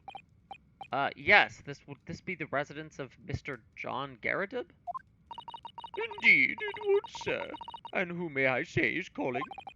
My name is Ryunosuke Naruhodo. Mr. Naruhodo is representing Mr. Soseki Natsume. I believe he takes lodgings here? We would very much like to ask him some questions about our client. One moment, please. I shall convey the message to Mr. Gerardib. This guy seems like an eccentric. He's got, like, guns and shit everywhere. He's got, like, giant bullet warheads on the mantelpiece. This guy's gonna be a frickin' weirdo, isn't he? That was a real-life English maid. I know. As I understand it, anyone of standing in English society employs a number of household staff. But that was the first time I've ever seen one in the flesh. I love how they geek out about the most random, tiny things. Oh, this day keeps getting better. Certainly feels like we've really arrived now, doesn't it? We need only to meet a butler, and the experience will be complete. Well, I'm not sure if I'd go that far, but I understand the sentiment. Thank you for waiting. Mr. Gerardib will see you now. This way. Oh, God. Look at this. Look at this dude. Look at this dude. This guy's goofy looking. Hold on. What is this cannon? What's the deal with the cannon? That's a full-sized cannon. What's it doing in here? Oh, my. It's real. I thought it might be a replica. That old thing? Bah! That's little more than a toy. Sorry? The army was selling it off when I retired, so I decided to give it a new home. Never know when the enemy might attack next. Jolly useful to have a cannon about the house. Moon Man. Moon Man. It's Moon Man, but as like a real human. Really? It isn't overkill? Be prepared, I always say. You never know what... Wait, did he say it was loaded? I guess it's loaded. You never know when this twisted world is going to throw at you next, boy. Do you think there may be trouble brewing, Mr. Gerardib? Always is. Take Joan here. Never fails to have a clean apron in reserve. Draws him over the barrel, you see. They dry very well on the cannoneer, Joan tells me.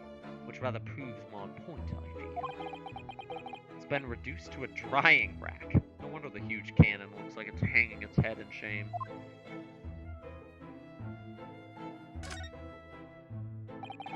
Good day to you. John Gerardib, at your service. Pleased to meet you, sir. This is Ryunosuke Naruhodo. He's a defense lawyer. Do excuse me not getting up.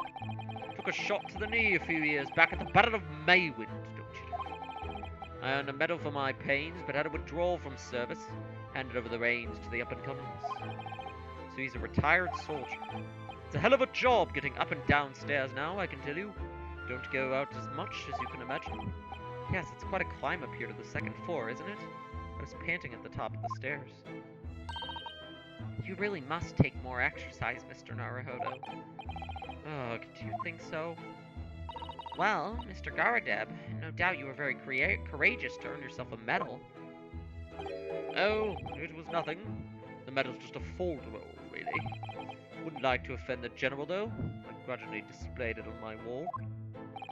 Why don't you fetch it down, Joe? Let those good people see properly. I like that he calls her Joan, but the text calls her Maid. Joan, fetch the... Ah! Dash it, old woman, be careful! Why do you keep your eyes closed when you're pouring tea? Oh, dearie me, says now her eyes are open. Oh, dearie me, I do beg your pardon, sir. Humph, you jolly nearly took the skin off my hands. I shall be more careful. British yesa no sir. British yesa no sir. So anyway, there you have it. Living the quiet life now. Yes, I see. Now then, I hear you want to know about the chap lodging downstairs. Is that right? Yes, we would be very grateful. It's not the Chad head shape. It's the Moon Man head shape. It's the Moon Man head shape. Yes, we would be very grateful if you could answer some questions for us. Only too pleased, naturally. Especially if it helps to keep the place here in Blighty. It's past your bedtime. It's past your bedtime! We've forged an alliance with the Empire of Japan recently, as I'm sure you're aware. So this case is very much in the public eye, as it were. Oh, is it? You know, it's funny you say it's past your bedtime. It's 10 p.m. where I am right now. My brain could not be more...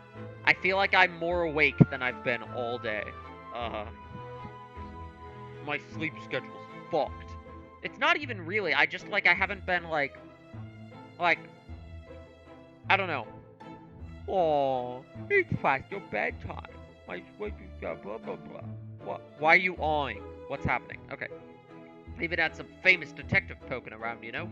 In this old house, wouldn't you believe? I'm changing his voice every 5 seconds. Yes, Mr. Herlock Sholmes. Humph. Could have been. Didn't catch the chap's name. Not really my cup of tea or the detective business. I prefer smoking and drinking at the same time. Oh. Okay. Oh, but you have a copy of Ranced Magazine here, so... Eh? No. I'm stirring my drink with my smoking pipe. Anyway, the chap's investigating the foreigner's room as we speak. Herlock time. It's a bully nuisance is what it is. Whole neighborhood's twitching its curtains now. Don't like all this fuss, it's jolly unsettling. I don't care about you, I want to talk to Herlock. Is Herlock in here? What happened here? Look at this crockery on display here. It's rather unusual, isn't it? Oh my, a genuine London dresser. Isn't it delightful? Although the shelves seem to be broken and the crockery is... oh dear, it's in pieces. It really is. The word cracked wouldn't do that Chinaware justice. Ah! I wonder... perhaps the cannon was fired at it. Yes, probably something like that. Let's not delve too deep. Can I, No, I have to talk to this guy before I can talk to Herlock. Okay. I don't care about John Ganadin.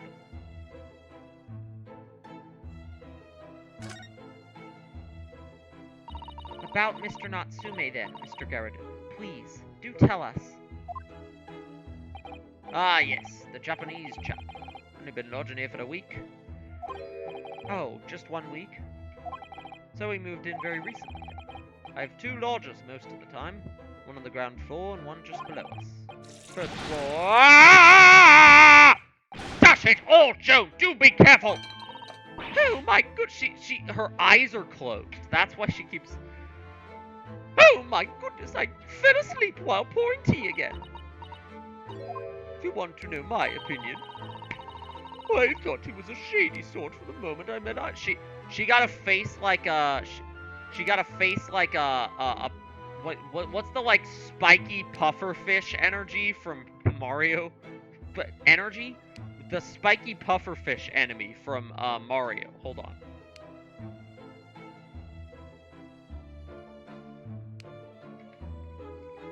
Fish. Mario. She got a face like one of these things. The PORCUPUFFER. She got a face like a PORCUPUFFER. I thought he was a shady sort from the moment I set eyes on him. Oh, why? He seemed to have a most nervous disposition, always shaking and looking over his shoulder. True, true. The man had shady written across his sweat-soaked brow, if you ask me. I said to myself, Joe, that man is trouble. Sooner or later, he's going to do something untoward. Okay, so the maid is racist. Got it. The Porcupuffer is racist. Don't call her as a witness. Cool. Was there anything else that struck you as suspicious? Your craft, Sean? Joan sucks.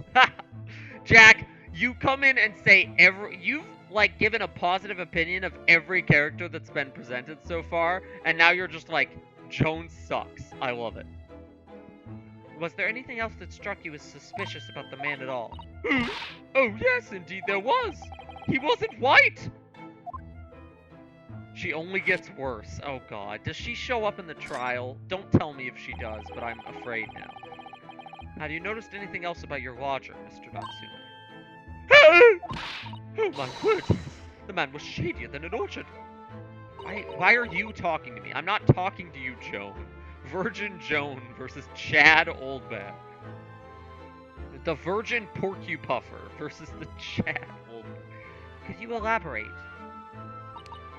Well, take this man's room. Absolutely stuffed full of books it is. More than anyone could ever read. He never so much as passes the time of day with another living soul. He reads? Horrible! Sus! He just trots off to that old bookshop every single day. Comes back at 5 to light the gas fire.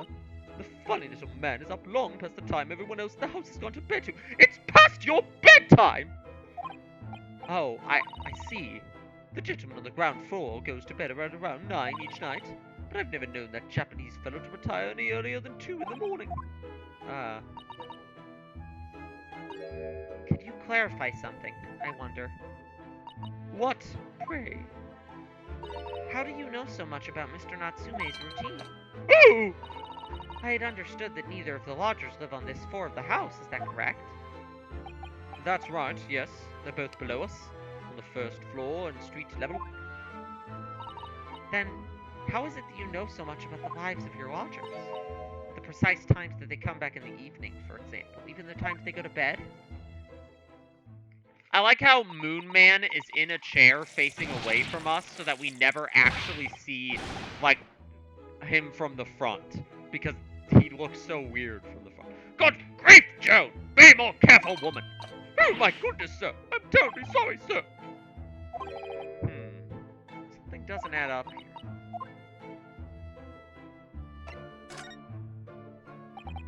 Seems that the incident took place around 5 in the evening. Did you happen to look out of the window around that time? The window? Yeah, we noticed the window over there looks out over Briar Road. The incident took place on the pavement just on the far side of the street. Was there anyone suspicious loitering nearby? 5 o'clock is dinner time in the Galadimp household, so I'm afraid I don't remember seeing anything. How about you, Joe?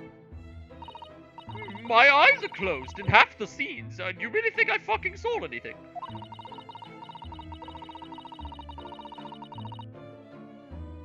And with the fog as well, I should think it would have been quite impossible to see the other side of the road. Hold on, I'm responding to a text.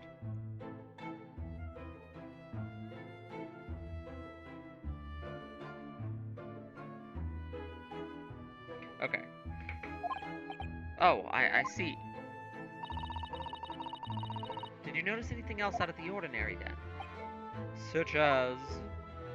anything at all, even if it seems unrelated. Well... yes? Was there something then? Well, it's nothing particularly significant, but it's around that sort of... Ah! What the fuck? For the love of God, Joe! Watch what you're doing! Oh, dearie me! What have I done? I'm off. Okay, I'm already tired of this tea bit. It's not funny anymore.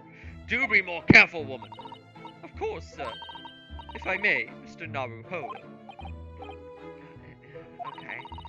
I have an exceedingly good memory, and as far as I remember, nothing of any significance took place in... oh, God. Okay. We're gonna have to, like, talk through her to get any info out of this guy, aren't we? Joan sucks. I already hate her. Oh, really? Mr. Garrett? The way you were talking before, it sounded like there might have been. Like, she just poured the tea to distract him. Hey, here she goes again! Fuck this lady! Oh, well, as I was. Ah! My balls are literally burned now! Joan! What is the matter with you? Begging your pardon, sir. Nothing happened. Unless you'd like your balls to become more hot. Yes, quite. Nothing happened. We sat down to a quiet, eventful meal. Joe. That's right, Mr. Garrett. These two are gonna be the pit. There's always the pain in the. These two are gonna be the pain in the ass ones in the trial, aren't they? This woman, I swear. It sounds like something happened here in this room on the evening of the incident. What? I wish I knew. I feel like after I finish this game, I gotta make a tier list of all the characters, and Joan could very well end up in her own tier. Yeah, Garadeb seems fine. It's just the fucking maid that I have to deal with to be able to get anything out of him. And the T bit is so annoying. Could you tell us which floor Mr. Natsume's room is on? Why, certainly. Just below us on the first floor. And Mr. Sholmes is investigating there, even as we speak. Can we go talk to Sholmes already? I do not want to talk to the maid anymore. Yes, told me Natsu's name and asked him to look into the matter, so I gave him the key. Mr. Natsume has engaged Mr. Sholmes' services?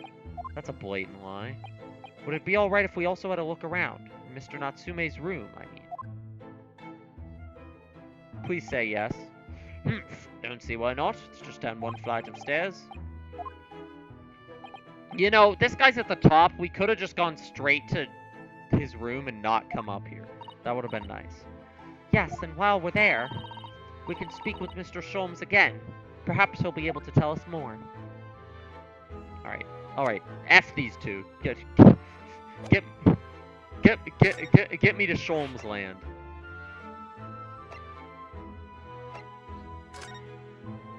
I have yet to even see Sholmes. I know, because it's been 2 hours of this case, and then like another 6 since he last appeared. He was all over case 2. Sholmes.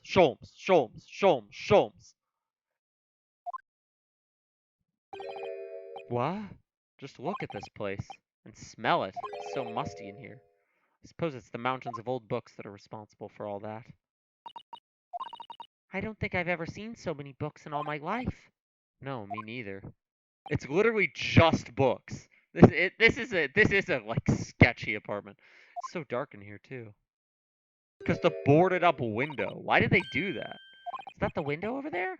Well, it was the window, I think. Yes, once upon a time. But for some reason, it's been closed up with bricks and mortar. So this is where Mr. Natsume lives. By the way, I haven't spotted Mr. Sholmes anywhere. Where the hell is he? He better be just like under a pile of books somewhere. Is he over here? Am I gonna pan the camera over and find him? No. What the heck?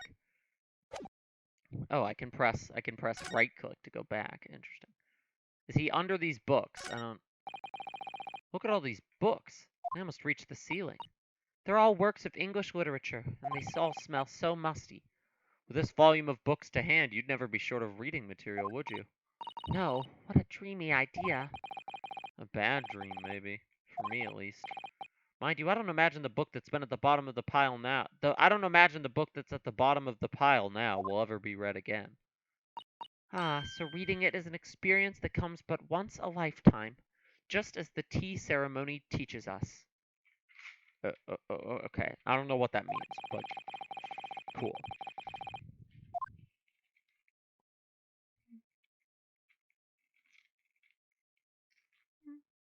Okay, so I've already checked the books. There's no music. There was 2 seconds of complete audio silence, and my brain went, I'm an unentertaining streamer. I need to like talk. Hi, kitty cat. Puss in Boots. I don't know why I just thought of that. Oh, my, what an adorable little cat. Perhaps he's looking after all the books while his master is away. I don't know about that. He disappeared into that pile of books as quick as a flash. It was a tricolor Mike, was it? Do they even have that sort of cat here in Great Britain? Perhaps Mr. Natsume brought the little creature with him from Japan. That's made me feel homesick now. Already? We've only been in the country for 2 days. See, it feels like we've been here longer because that first trial. What an action-packed first day in the country.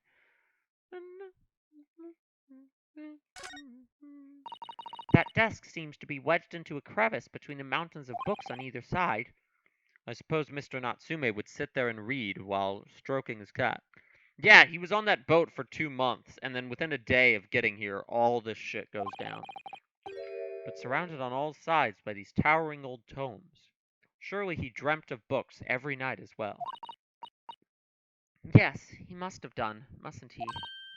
Oh, what's this? It's a receipt from a second-hand bookshop. Your books. Oh, yes, Mr. Natsume's name is on it, look. And the date of purchase. Ah, 2 days ago at 4:45 p.m. That's the day of the incident. That's just a short while before he was embroiled in the terrible attack. He must have been on his way back from buying some old books. Interesting. Okay. Oh! Oh! Oh! He appeared out of the books. Notice they put him out of frame of like they put him on the right side of the frame where if I hadn't already panned the camera over, I would have had to pan it over to notice it. They love doing that. It's so funny. Holmes Pog.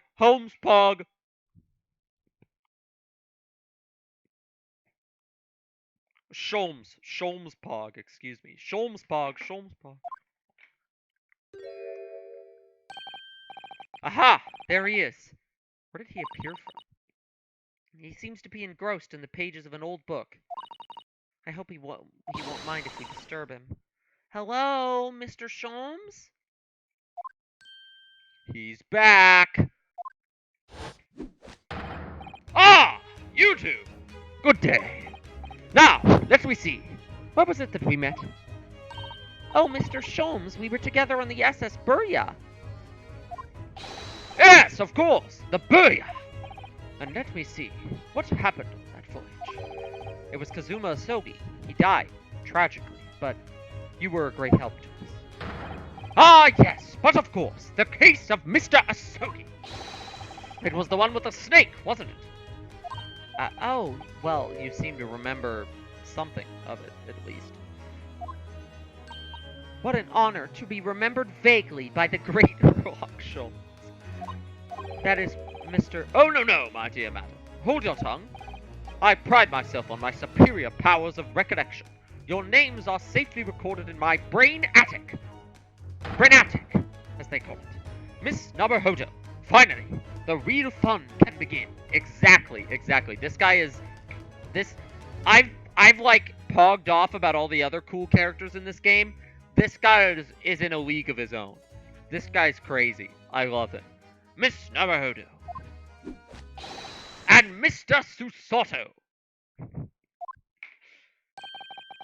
Try the other way around, Mr. Schultz. Ah! I lose the first round.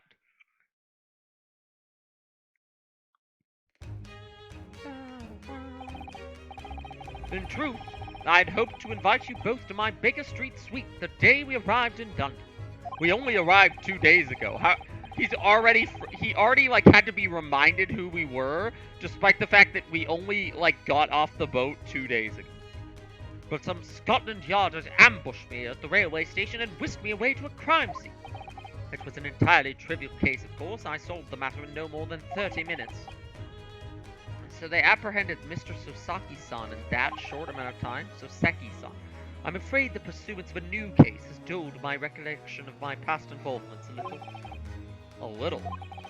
It is a mistake to think that one's brainatic, I like this, It is a mistake to think that one's Branatic has elastic walls and can descend to any extent.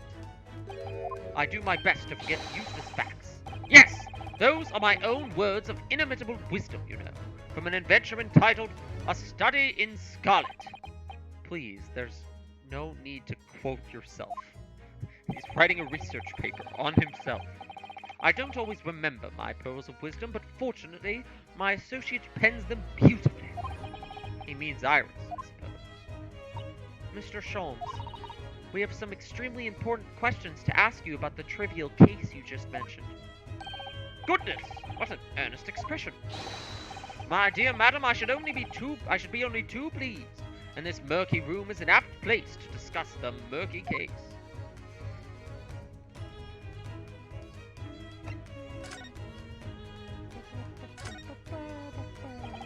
We know this to be the lodgings of a Japanese foreign student by the name of Soseki Natsumi.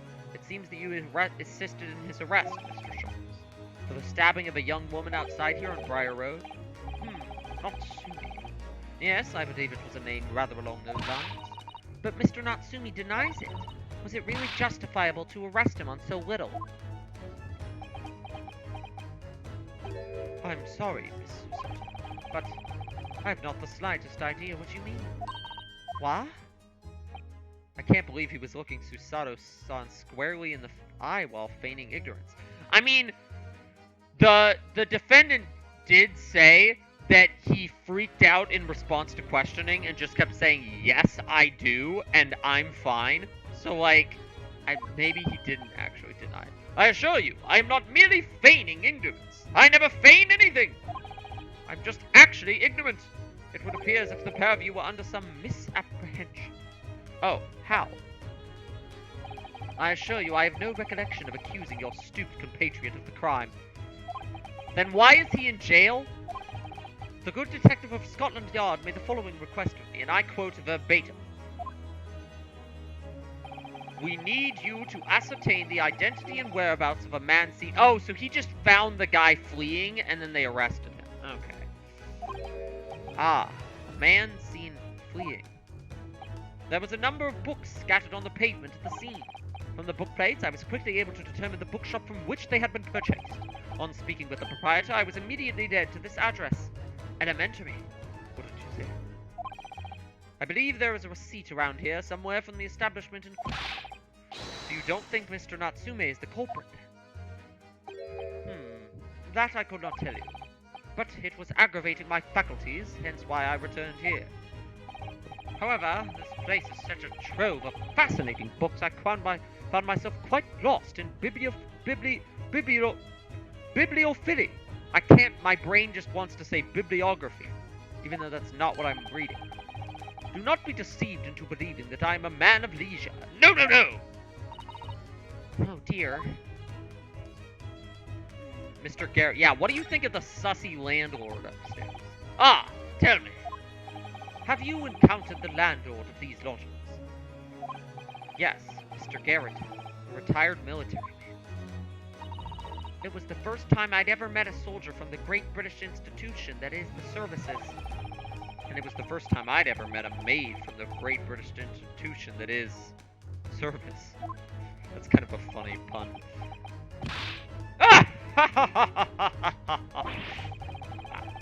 I didn't think it was that funny.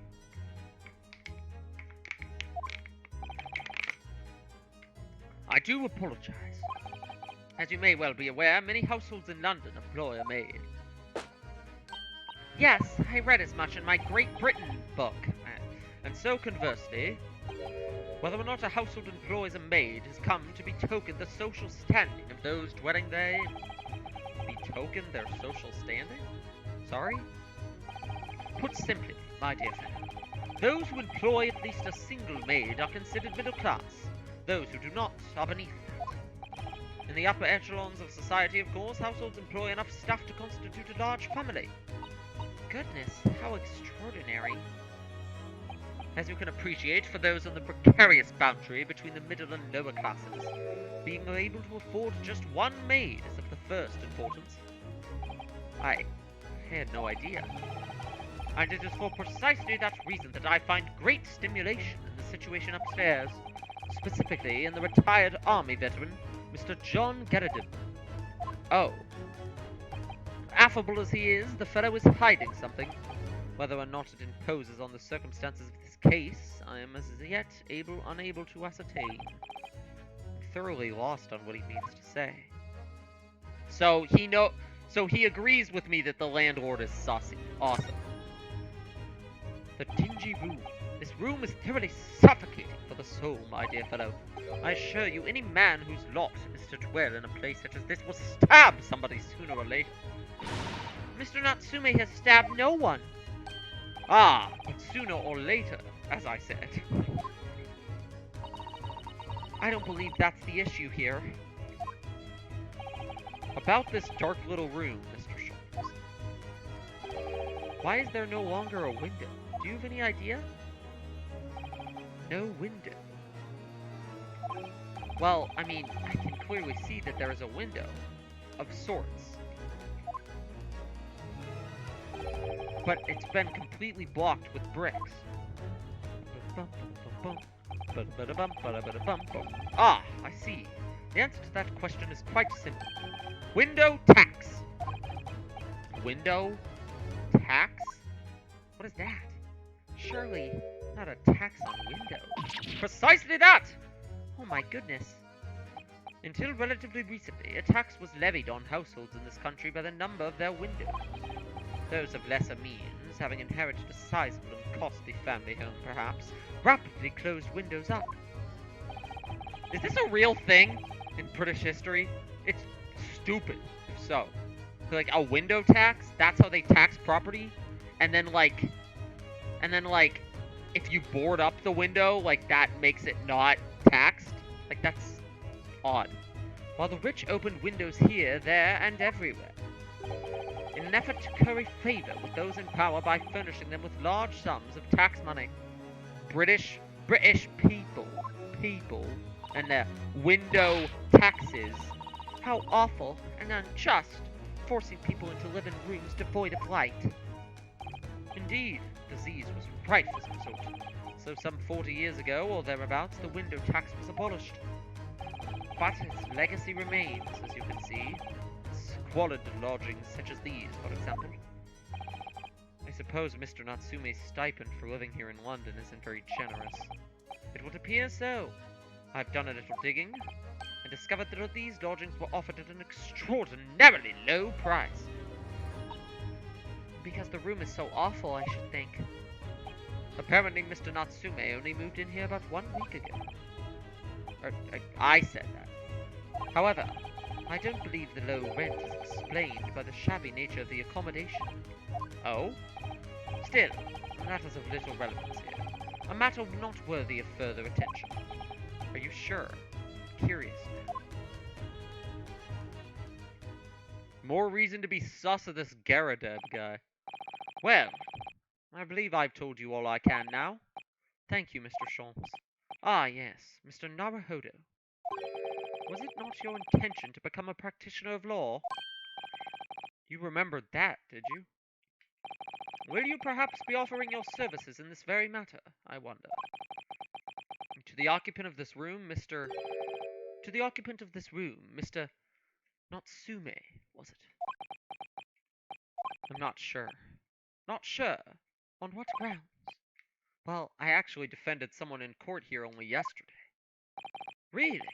Well, then I congratulate you, sir, on an ambition realized. And so promptly, too. The thing is, it's really made me question things. Am I right to believe in my clients? To trust in their innocence? Yes. Trust. Mr. Sholmes. Mr. Natsume didn't do it, did he? Ah! Ha ha ha ha ha! My dear fellow, I haven't the first idea. Oh, but I thought that's why you were here. Didn't you come back to investigate?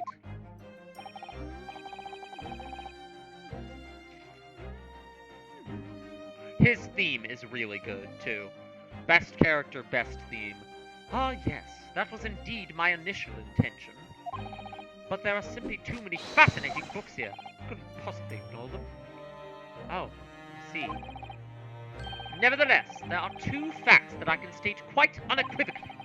The man who fled the scene of the crime 2 days ago was the Japanese occupant of this room. And there are witnesses who swear to having seen the same man commit the crime. That is all I can say. Ah, and one more thing. Oh, what is it, Mr. Sholmes? Tell us. I cannot say with any certainty whether or not it is of relevance to this case, but I am quite sure that the retired army man who owns this property is hiding something. Mr. Garrett? He actually said as much before, didn't he? Anyway, at present, that is really all that plays on my mind in relation to this case. Apartment complex, Mr. Naruhodo. I find it quite simple, actually. That's a good one. That's a good one, Jack. Good pun. Good pun, my boy. Good pun, me. As yet, our investigations have uncovered nothing that can help establish Mr. Natsume's innocence. No, you're right. Perhaps this time we probed a little deep. Perhaps it's time we probed a little deeper into Mr. Garadeb's secret. Oh God, I don't want to go back to Garadeb. Don't make me go back to Garadeb. Just remember, I cannot be sure whether the land. You're telling me shrimp fried this rice, Mr. Naruhodo? I struggle to believe that. Just remember, I cannot be sure whether the landlord's secret will prove to be of relevance or not. But I wish you every success, of course, Mr. Naruhodo. A busy man indeed. He's gone back to his book in the corner of the room. Alright, let's examine this space a little more. See, they always, whenever he shows up in a room, he's always out of frame from the initial shot, and then you pan over and get surprised by him. It's great.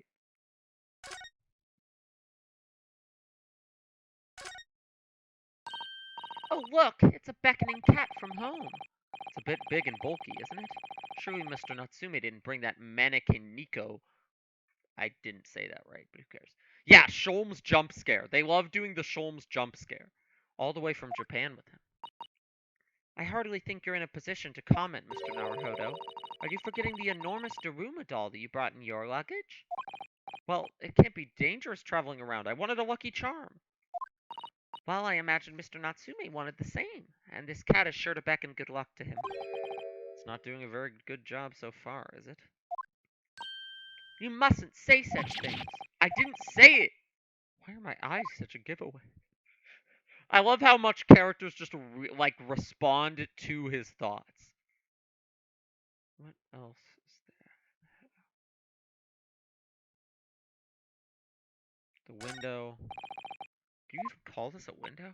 I think so. It was a window one time after all. Yeah, okay. I already know.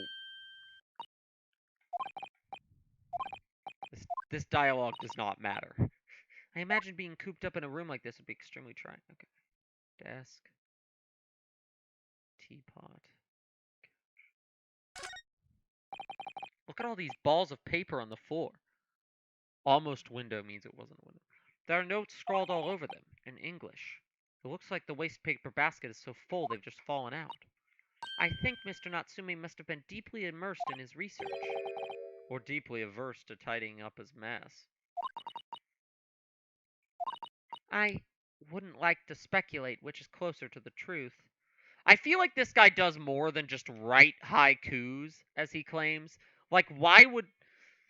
Like, it can't be a coincidence that he is another, like, foreign exchange student from Japan, just like Kazuma.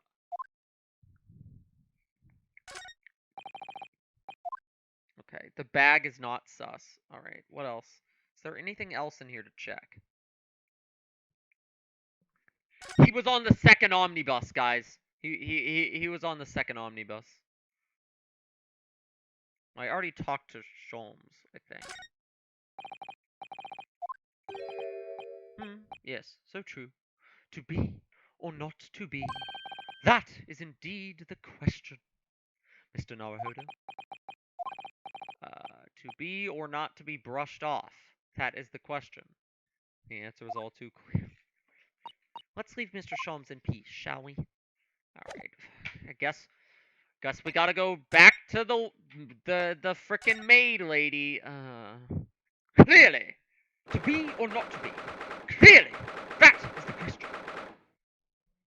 19th February, Mr. Garridib's room. Oh god.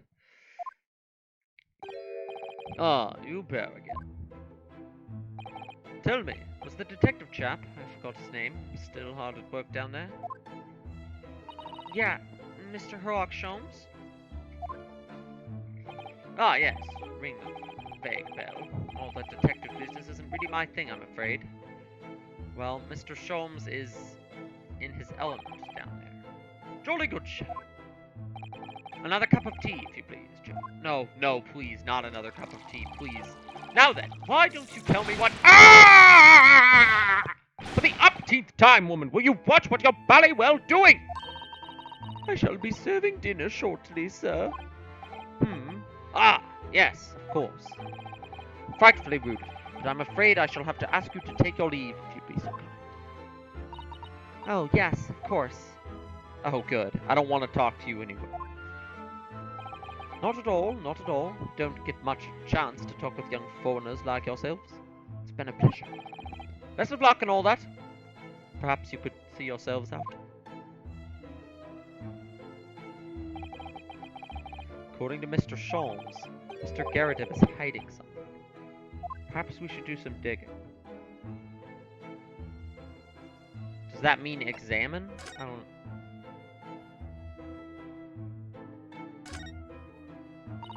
Look at that enormous screen. It must have been put there deliberately, surely. Yes. Certainly seems like someone's trying to hide something from view. What could be behind it, I wonder? I'm going to have a very quick look. Just a little peek. Ahem! Ahem! Oh, gosh. She's not going to let us do anything here. Maybe let's not, Miss Soto. I think the maid is going to head us off with a cup of tea. Oh, God. Not a cup of tea! Not a cup of tea! Ahem! Ahem! That portrait of Mr. Garridib is glaring at me, I swear. I like that that's the closest thing you get to a head-on look at him. Is like these old, like, turn-of-the-century photographic prints. There seems to be a statue of a lion on the mantelpiece as well. Ah, yes. Seemed to come back from the local pawnbroker with that little trinket. Seemed to come back? What do you mean? The chap who runs the place is a bally wizard. Went in to sell him something and came out with that thing. Point of fact, now I think about it, I rather often find myself leaving the place with something I don't need. The lion ornament certainly does seem surplus to requirements. Susato-san doesn't pull her punches, or her throws for that matter.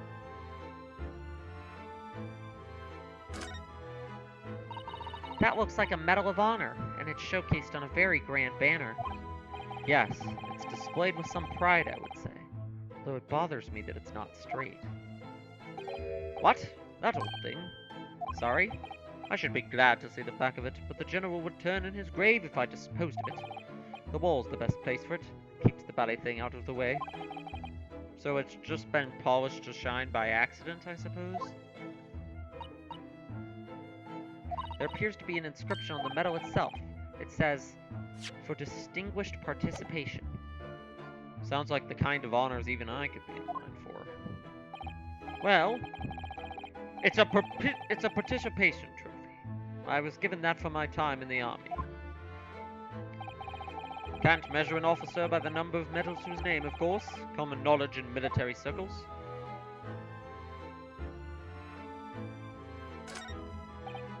Are those mortar shells? They're enormous. Ah, I hadn't noticed. What are they doing here? Ah, those old things? Couple of little rounds I accidentally fired into the barracks during training, you know. Became a bit of a colourful regiment folklore, that incident.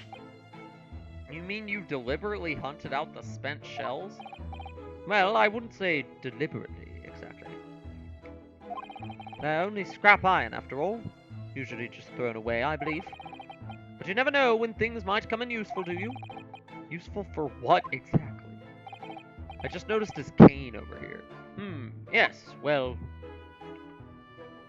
Joan here did manage to knock one of the bally things on my foot the other day while she was just dusting. Oh, no. Hadn't shed a tear since 1869 before then, you know? Right, this... 1869. It's weird to hear them say, like, actual years in these games. Maybe reconsider throwing them away?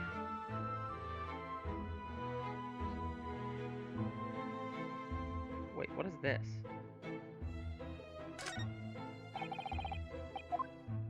There's something down there. What is that? Ah! God. Actual Holmes jump scare. Actual Sholmes jump scare. Jesus Christ. Why do they do this? Why do they do this every time? What is he doing here? Mr. Sholmes? It never gets old. Like, because you somehow never expect it. The only time I expected it was in the downstairs room.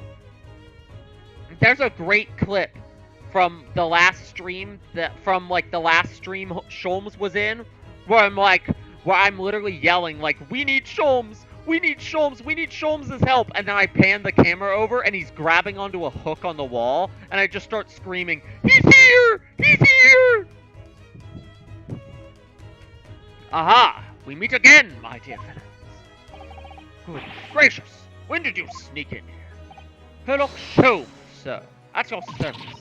Whatever were you doing over by the window? I am given to watching the evening sky as the sun sets, madame. Yet sadly, cheerful as the room downstairs undoubtedly is, it lacks an aperture for such observation. So I took the liberty of borrowing a small corner of space by the window up there. Humph! Well, keeping an eye to one's windows at dusk is the prudent thing to do in London, I'm gathering. Ah, and one other thing, Mr. Norah. Oh, me? I thought perhaps you might be in need of a certain great detective's great mind. Great deduction, Pog! Do you mean Mr. Sholmes? There is a mighty secret in this modest room. My eyes see even the most trivial of trifles.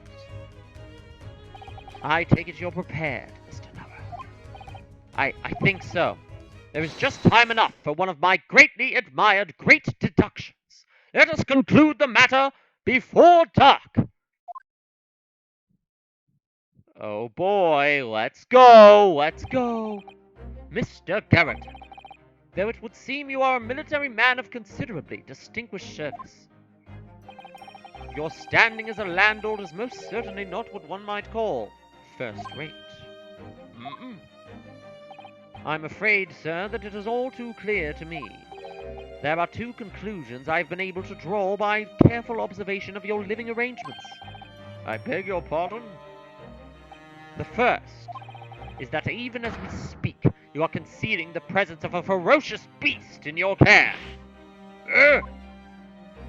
And the second is that as a result of the beast's violent rampage, you have lost something very dear to you. Mr. Naruhodo, look! The old man's broken out in a cold sweat. Unbelievably, it seems, Mr. Sholmes' conclusions are both spot on. How? How could you possibly? How could I possibly know, you mean to inquire? The answer couldn't be simpler, sir. For in the dense jungle of logic and reasoning, I am the king of beasts! George, Jungle of the jungle, watch out for that tree! Home, Shomes of the jungle, watch out for logic and reasoning! And I know only too well that the wild beasts are not too easily tamed. So, shall we begin? Once again, Sherlock Sholmes is proud to present his logic and reasoning spectacular. The Great Deduction. The game is afoot. Dum, dum, dum, dum, dum. Topic 1. Nature of the beast. It certainly shouldn't take a great detective to see that a fearsome beast has been on the rampage of late within these four walls. Thus, we are faced with the question, what form might this beast take? Ah, and for a man with a military breeding, your eyes are uncommonly candid. Your furtive glance, Mr. Carradine, leads us directly to the answer. The game is afoot. The game is among us. No. If you wanted Among Us, you go watch the VODs of the last case Herlock was in. That case was actually just Among Us. There was a vent and everything. The true nature of the beast that has run rampant here is revealed by that lion statue. Is he gonna say this guy has a pet lion? Yes, though an army man, you appear unimposing at best. A fact that has fueled your admiration for the mighty lion, the king of beasts. What is this piffle, I ask you? In the end, your admiration became so great, in fact, that you had a living, breathing specimen shipped from India, which you tried to keep in this very house. What? Did the back of his face have like a smack mark on it? Is the maid just like abusive? I feel like she broke the shit on the wall. She's the wild beast. Yet living with such a wild beast proved more difficult than you had imagined. The chilling, oh my god, the lion roar sound effect. The chilling traces of a wild rampage are still very much in evidence. Well, yet as we look around, the beast in question fails to present itself. Where could this angry creature have disappeared to, Madame? Me? I pray you do not consider me unchivalrous, but it is plain to me with one glance in your direction. It is? Your dress pocket gives us a handsome clue as to the beast's current whereabouts. For protruding from it is a handbill advertising a circus show. Ah! Yes, you sought to dispose of this terrifying lion, Mr. Captain, at Batty's Circus, a traveling show currently sojourning in a nearby park. I have observed the tents. I'm really excited to go see it, to be honest. You sold the savage lion, sir, to the circus troupe. I most certainly did not. I believe I have made my point. The fearsome beast which ran amok in this room was an Indian lion! And a simple visit to the circus now will reveal the lion prancing jubilantly through a ring of fire! It was very cool. I saw it yesterday. Conclusion: a rampaging Asiatic lion. Topic 2: Aftermath. Now, Mr. Kevin, it is plainly clear that you still have deep feelings for this formidable beast. Indeed, in that blithe pose, the distress this loss has caused you is veritably tangible. Your head weighs heavy on your shoulders, the pain you feel being revealed by that supporting arm.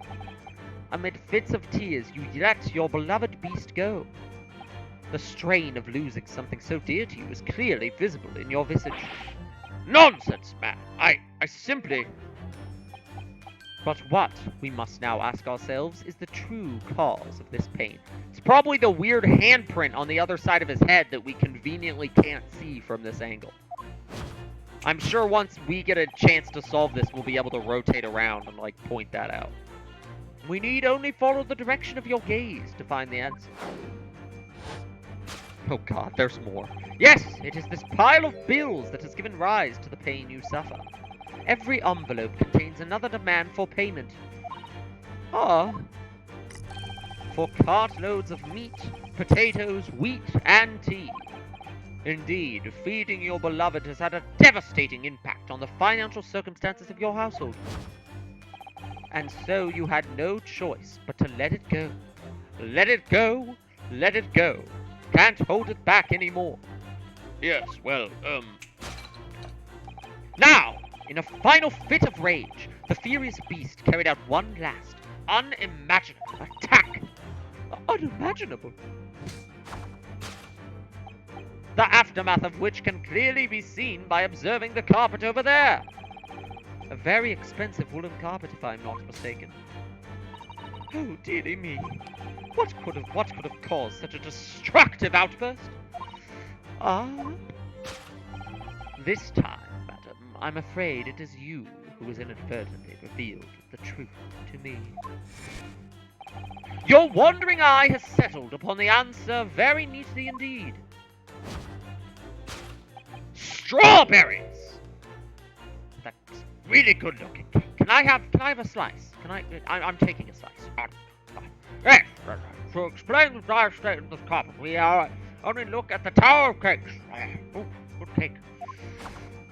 There is no creature more dangerous on this earth than a beast with an unsatiated appetite. I should know. Before I started eating this cake, I was a beast with an unsatiated appetite.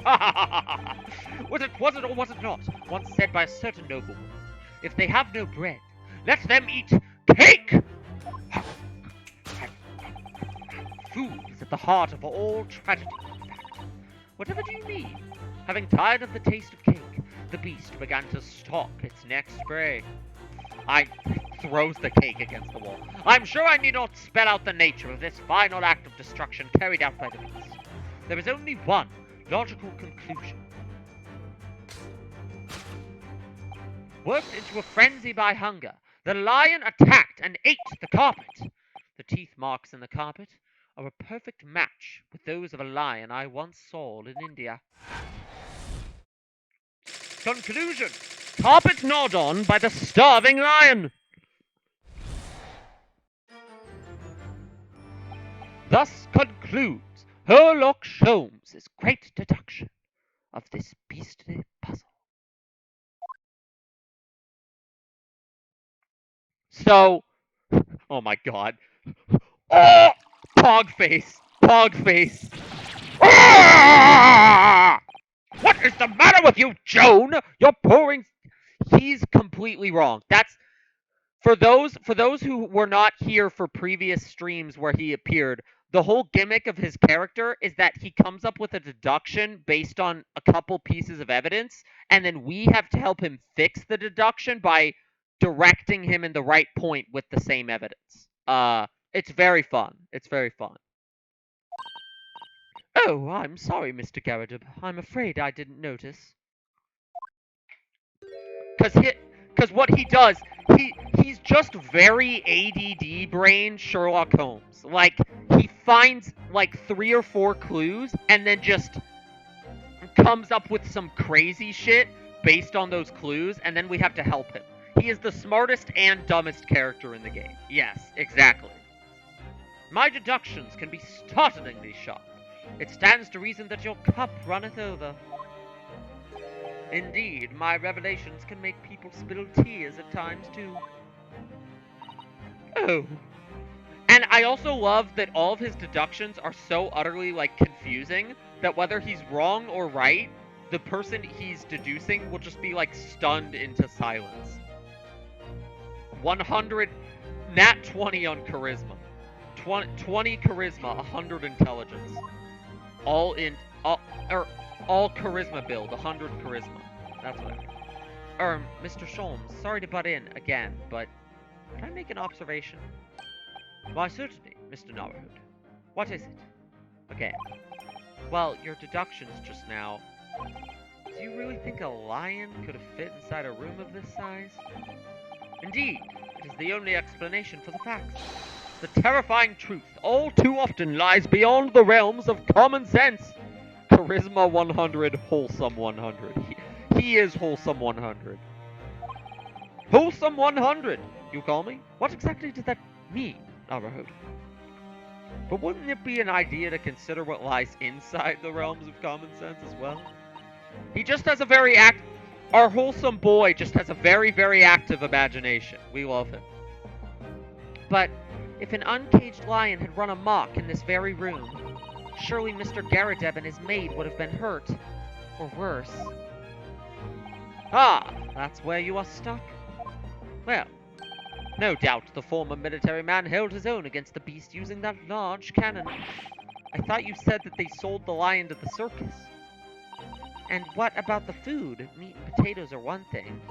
But I don't believe I've ever heard of a lion that eats cake. Ah, my dear Miss Susanto, it occurs to me with some regularity that irrespective of race and breeding, whenever anyone lands on Great British soil, they are infused with a highly appropriate taste for afternoon tea. Oh, what a glorious notion. Well then, Mr. Naruhodo, it's your turn to shine again. I had a feeling that was coming. A slight message, that's all a slight massage, that's all Mr. Sholmes' deductions need. You can do it. Excellent. I've been waiting for my trusty partner in deduction to step forward, Mr. Naruhodo. I feel like when I'm not around, Iris Wilson is the one fixing his deductions. He's he's he's still brilliant. That's what I like. He's still like a brilliant observer. He just needs he's a Sherlock Holmes who like can't work on his own. He needs like buddies to put him in focus. He's one of those classic great minds that needs a more stable friend to point them in the right direction. Very based. I love people like that. I'm a person like that sometimes. Still, uncovering the truth is always worthwhile, whatever the motivation. You learn more about how his brain works as it goes. Yeah, you do. Like, the more you go, when you're first introduced to him, you think, "Oh my god, this character is an idiot." And then like the more even where I am now, the more I've like interacted with him, the the more you can see how his inner workings are. He's a very, very well written character. I feel like if you want like the Will Ferrell movie, Holmes and Watson, that's just Sherlock Holmes as a dumbass. I feel like this is the premise of like a funny, goofy Sherlock Holmes, but done correctly. Uh, like he's still smart. He's just also kind of a dumbass, and also yeah. Sholmes, the only movie you ever walked out of. Oh, did you go to see it in theaters? Ooh. Why did you go to see Holmes and Watson in theaters, Jack? Let us start again from the beginning. It is painful. Of Herlock Sholmes is logic and reasoning spectacular. I like. Okay, you know what I don't get? How does the Arthur? How would? How come the Arthur Conan Doyle estate is like weird about this interpretation of Sherlock Holmes, but the fucking Will Ferrell one they're completely fine with? What is that shit? Like, it certainly shouldn't take a great detective to see that a fearsome beast has been on the rampage of late within these four walls. Thus, we are faced with the question, what form might this beast take? Ah, for a man with a military breeding, your eyes are commonly candid. Your furtive glance leads us... this is all repeated dialogue, so I'm just going to kind of push through it until... Yeah, here we go. The true nature of the beast. You can't let Sherlock Holmes show emotion, is their rule. Because the books where he shows emotions are the ones not in public domain. That's right. That's their utterly stupid rule. Our quirky detective, maybe on the spectrum character, is not allowed to show emotion. He can't show emotion. Like, huh? Also, that's so vague. Like the Sherlock Holmes in the Robert Downey Jr. movies arguably shows some emotion. The Sherlock Holmes in this, like every adaptation of the character, probably has moments where they show. It's such a dumb. Sherlock Holmes shouldn't even be under copyright anymore. I have opinions about that shit. I have very strong opinions about that shit. They might have paid the Conan Doyle. Yeah, it does. It feels like it's just like a money thing. Like, I feel like it's just like, oh, either do an adaptation that's, or you have to like pay us this shit. He'll be fully public domain in 2023. Based. I'm surprised they didn't wait to make this port until then. But I'm glad they didn't. No, but if you observe Mr. Garridib's reaction, it rather seems as though some beast did indeed run amok here in this room. Yes, so something with a very fierce nature. But it could have been a lion transported from India. So what was it? It couldn't have been a lion. Disney is gonna freak when Mickey becomes public domain. Disney won't let that happen. I feel like that's when didn't they? What weren't there already copyright laws changed and extended right about when Mickey would have become public domain? Whenever characters like that become, yeah, they change the laws to extend it. There's just going to be a new law extension whenever Mickey becomes public domain, and then the same thing will happen the next time. So some certain characters are just never going to. He can't be public domain forever. You mean he can't be like private forever? Yeah. We'll all be dead before he becomes right. Bob, Disney be like, over my dead body. Whatever Disney CEO they have at the moment being like, over my dead body. So what was it then? We must follow Mr. Garrideb's gaze. That will lead us to the true answer. So it's not the lion statue he's looking at. Is it the crooked painting? There's like a bunch of stuff knocked over here. Why are all of these images at crooked angles? I did not mean to click that. Well, this is the lion statue that Mr. Oh, wait, there's something behind it. There's like a shattered picture. I think. Okay. Anyway, the beast we're looking for is something else. Let's see. Yeah, there's like a picture back here. Yeah. What is this? Hello, photograph.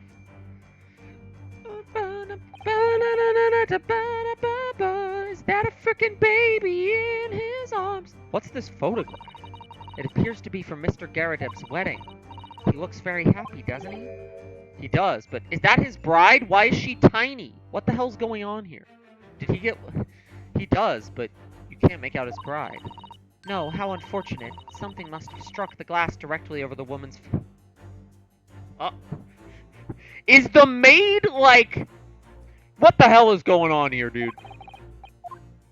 That feels targeted. That feels absolutely targeted. Glass is broken, so you can't see the bride's face at all. She does have a plump form. Oh god, is the maid like... Oh look, have you noticed her wedding ring? It's very... She's also tiny. Like, am I crazy? She looks like 2 feet tall. Is she a child? Looks like some sort of embellished sunflower. Okay, we're gonna present. Take that!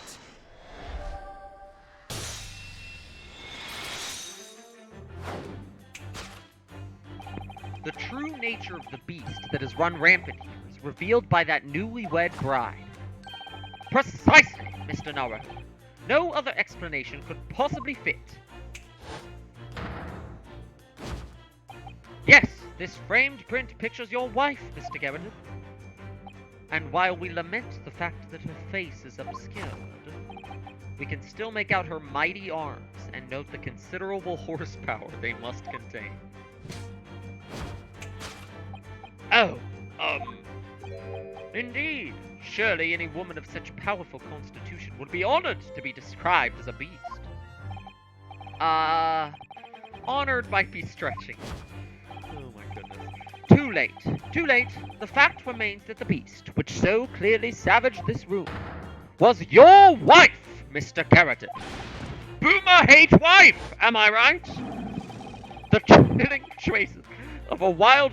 the lion sound effect gets me every time. The chilling traces of such a wild rampage are still very much in evidence. Well... Yet as we look around, the beast in question failed to present where he disappeared to. Madam. Me? I pray you do not consider it his. Your dress pocket gave us a handsome clue as to the beast's current whereabouts. The poor, fragile, defenseless woman is beside herself. Well... Oh dear. Wait, what? Well, I don't know about fragile. Oh dear. Anyway, Mr. Sholmes is quite right. There's no sign of a Mrs. Garrideb anywhere. Boomers be like! I fucking hate my wife! LOL. But it seems there may be a clue as to her whereabouts. A clue that this maid is trying to hide. Garrideb be like! I fucking hate my wife, lol! I wonder where Mr. Garrideb's wife could be. Is she Mr. Garrideb's wife? And I doubt it. but she does seem... There's nothing... Hold on, what? What is this? Okay. 2 tightly shut eyes to avoid even the chance of a giveaway glance. Pursed lips to prevent any secrets from spilling out. Rounded cheeks to deflect any abuse that might be hurled her way. Yes, this is an unnervingly powerful woman, Miss Susai. It's your turn of phrase that's unnerving, Mr. Naruhodo. Maid. Examine the maid! No, I want to examine this handprint, though. What is this? I guess it's not. Is it just her? I think it's just her. Take that! Maid. Wrong. I'm not even sure if I should voice this. It's impossible to believe it could be true. Yet for some reason the thought came into my mind that the serving maid is in fact a mighty goddess of destruction. What precisely was your intention with that, Mr. Naruhodo? Just following the natural progression of the deduction. Sometimes the truth hurts. Well, the truth is, you do not have a turn for observation or deduction. Did that hurt? I mean, that is 100% a conclusion he would come up with. Lauren, you better not be attracted to the worst fucking character in this game, Joan. Get out of here. We've already established who it was that caused all the damage in this room. Yes, Mr. Garridub's wife. It's just a question of finding out where she is now. For some reason, I feel as though she's very nearby. I just need to find the evidence to prove it. Okay, well, the wife is not the maid. She does have some fat-ass lips, though. What am I doing? Okay, is she, like, on a wall somewhere?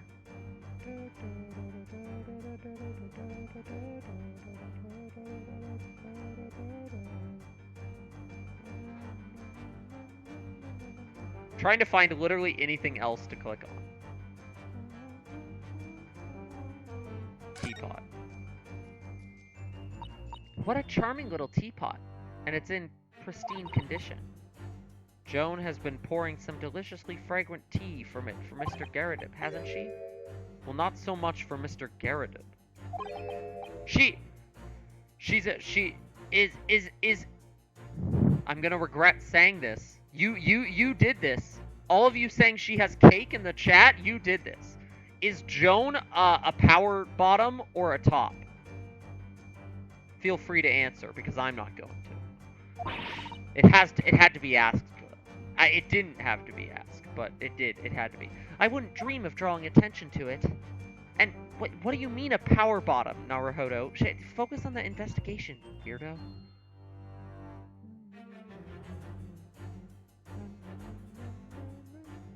What is... No, not the frickin' maid.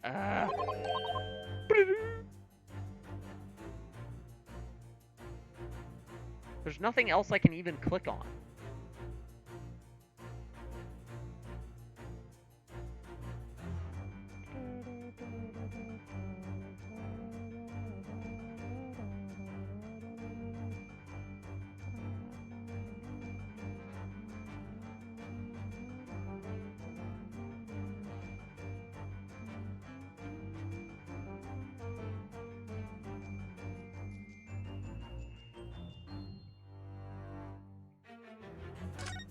Let's look at... Maybe there's something different in the pocket. Certainly does appear to be a circus handbill.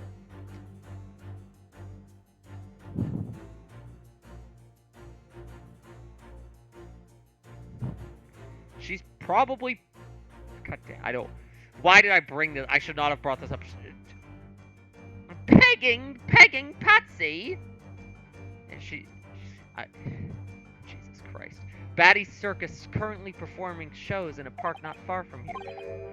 Surely Mr. Garridub didn't sell his wife to the circus. Besides, I would have gone with, do you think he fed her to his pet lion? That's somehow worse. Okay, well that is useless. Wait, what is this? Oh, it is the maid! I was right! The sunflower thing. Yeah, okay. The maid is the wife. So... Oh god! His wife is dressed up as a maid. Is this a fetish thing? Is this a fetish thing? Abort! Abort! Abort! Your wedding ring gives us a handsome clue as to the beast's current whereabouts.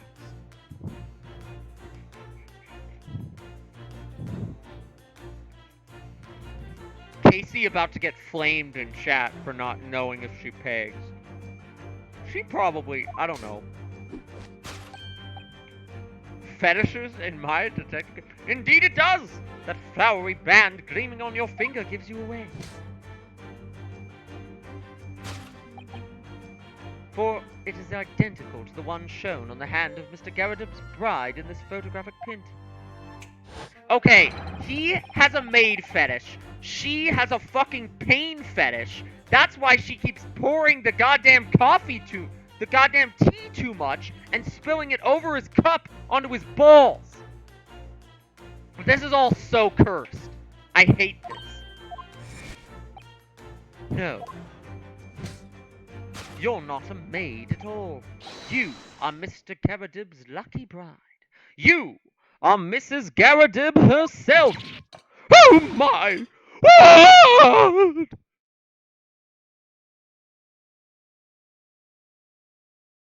Well, this is awkward. We were just in the middle of fuck. We were in the middle of maid foreplay when you guys came in, and we've just been hanging out like this the whole time because we didn't want to like make it weird, right? Like I didn't want to have to explain, but you guys just exposed our fetishes in front of her. That's a little rude. You know what? Get the fuck out of my house. As you rightly surmised, this is the wife, yes, my Joe.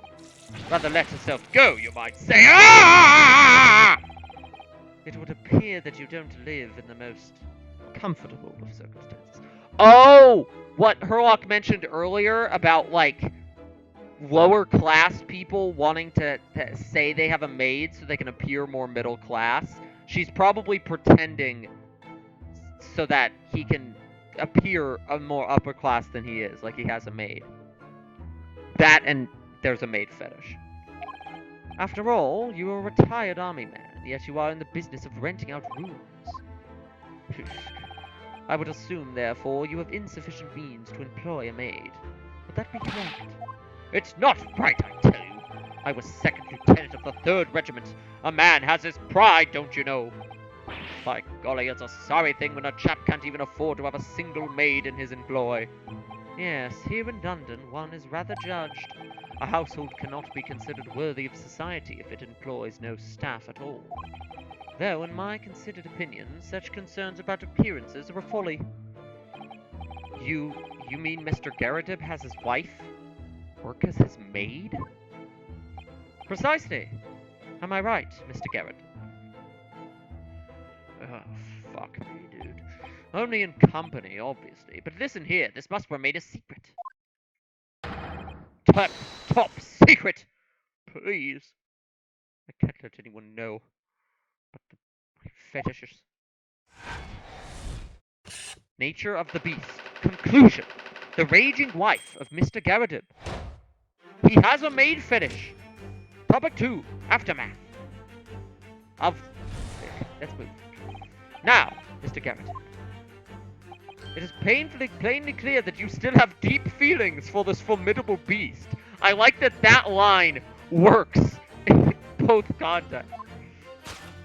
Indeed, and that blithe pose, the distress this loss has caused you is veritably tangible. Cousin Greg meets Herlock Sholmes, what?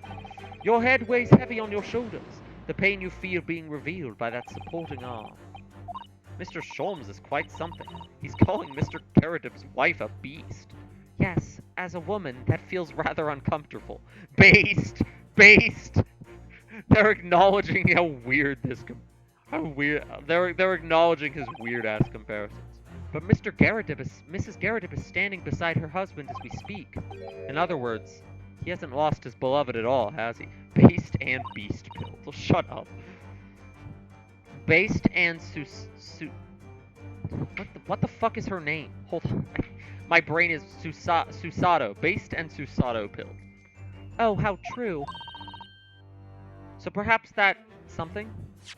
Perhaps that supporting arm that seems to be propping him up has some other significance then. According to Mr. Sholmes, Mr. Garridub's pain is tangible though. Okay, well I already know what the cause of the pain is. It's this frickin' thing. Take that! because I literally saw that earlier during the, like, first round of deductions. Your head weighs heavy on your shoulders. The pain you feel being revealed by that slapped cheek. And of course, the deliverer of that impressive mark on your cheek that refuses to fade. Was you, Madame Joan Keratin? Well, yes. I like that she's still titled as maid. Well, yes. You have been desperate to hide the slap mark on your cheek, sir. Ah! These two are... I guarantee these two are fucking scary in the bedroom. How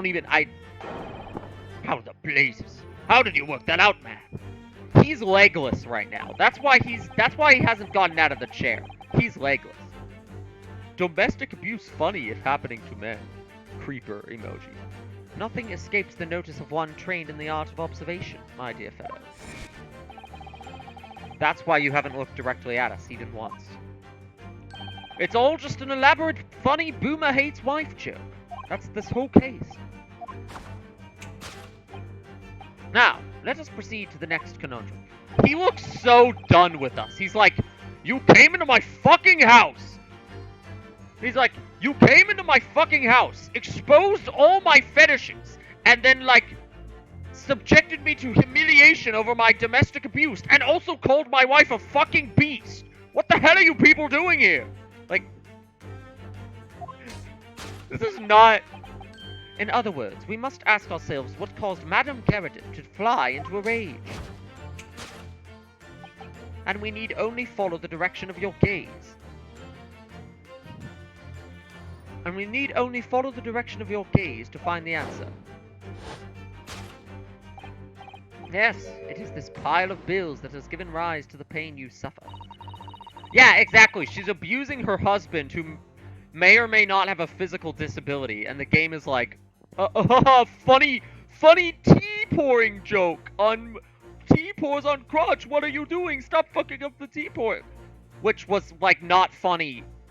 It wasn't even really funny the first time, but it after like the third time it was unbearable. Didn't Mr. Sholmes say that the bills were all for lion fodder? Yes, but now we've established that the lion never existed, which can only mean that the thing responsible for gobbling up all that food was Mr. Garadib's wife. Mr. Naruhodo, she's a person, not a thing. Susato is the only one who knows how, like, cringe this setup is. See, the like, oh, it's the tea spilled thing was like, I was like, oh, haha, the first time. Like, oh, haha, she's bad at her job, you know? And then by, like, the third time, it is just like, okay, she's doing it on purpose. It's not funny. Like, the bit's not funny anymore. Basically, once you realize it's domestic abuse, it's just not funny anymore. Mr. Naruhodo, she's a person, not a thing. Yes, well, it gets worse? No. She's also a person who gave her husband a mighty slap around the face. One so hard that it left a perfect hand mark. Yes, why would a woman want to hit her husband with such force? I feel like Herlock is the only one who finds it funny, though. Because Herlock can be childish sometimes. Like, Susato is clearly, like... I feel like Susato is standing in the corner, like... Okay, this has gotten weird. Can we, like, stop doing this now? We're, like, calling his wife a beast right in front of her, and, like, exposing all their, like, marriage issues. Like, does this even have to do with the case? Like, like, can we just get this over with? Okay, wait, what is even happening right now? What precipitated the slap? Oh god, okay. Someone must be reading this book at the moment. There's a bookmark here, look. Mr. Garadib is clearly an avid reader. Oh, wait a minute. I don't think this is a bookmark. Oh no, so it isn't. It's a note written in a woman's hand. Oh, James, I love you. Yours, Mary. Oh, God. Does this shit have to do with the case at all? I thinking, why? Why? Take that! Oh dear. God, these two. It wouldn't be an Ace Attorney game without one character that just makes you groan whenever they get involved in anything. Like one character that is just like a half-hour distraction that just obfuscates information. That's what these two are. Just obfuscators of information. Distractions. All of them. Yes, it is this love note that has given rise to the pain you suffer. Oh, James, I love you. Yours, Mary. Passionate indeed. Perhaps the sender of this note, a certain Miss Mary, is the fly in the ointment. Oh, great. Epic. But I don't know the Polly woman. You don't know her? That note wasn't written to me. It was just in the book. I don't know how it got there. It was just in there, you say. That's right. That's what okay. That's what I've been saying. I'm not even dignifying the, the coffee spilled on me with voice acting anymore. A likely story. Now listen here, Joan, old thing. I explained at the time. I bought the book at that second-hand place, and that note must have already been there. So, the previous owner of the book was using the note as a bookmark, you mean? That's right. What I... fuck off. A likely story. For heaven's sake, woman, look at the name. It's written to J. Stop fucking pouring! This bit is not funny. A likely story. Are you questioning my name now? Oh, comedy. And there we have it. Arouse the suspicions of the female heart, and you unleash a beast with a most ferocious bite. Can we go now? This has gotten weird. Like, she's just, like, abusing him. I know you were joking about, like, fetish shit before, but this is kind of worse.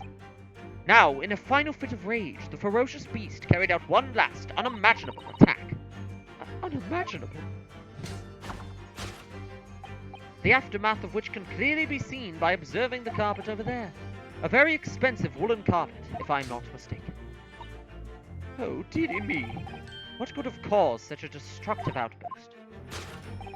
This time, madam, I'm afraid it is you who has inadvertently revealed your truth to me.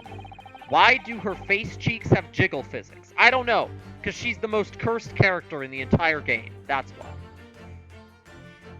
She looked, you missed it, I think, when I was saying this earlier. She's just this. She's just a porcupuffer. She's just a freaking porcupuffer.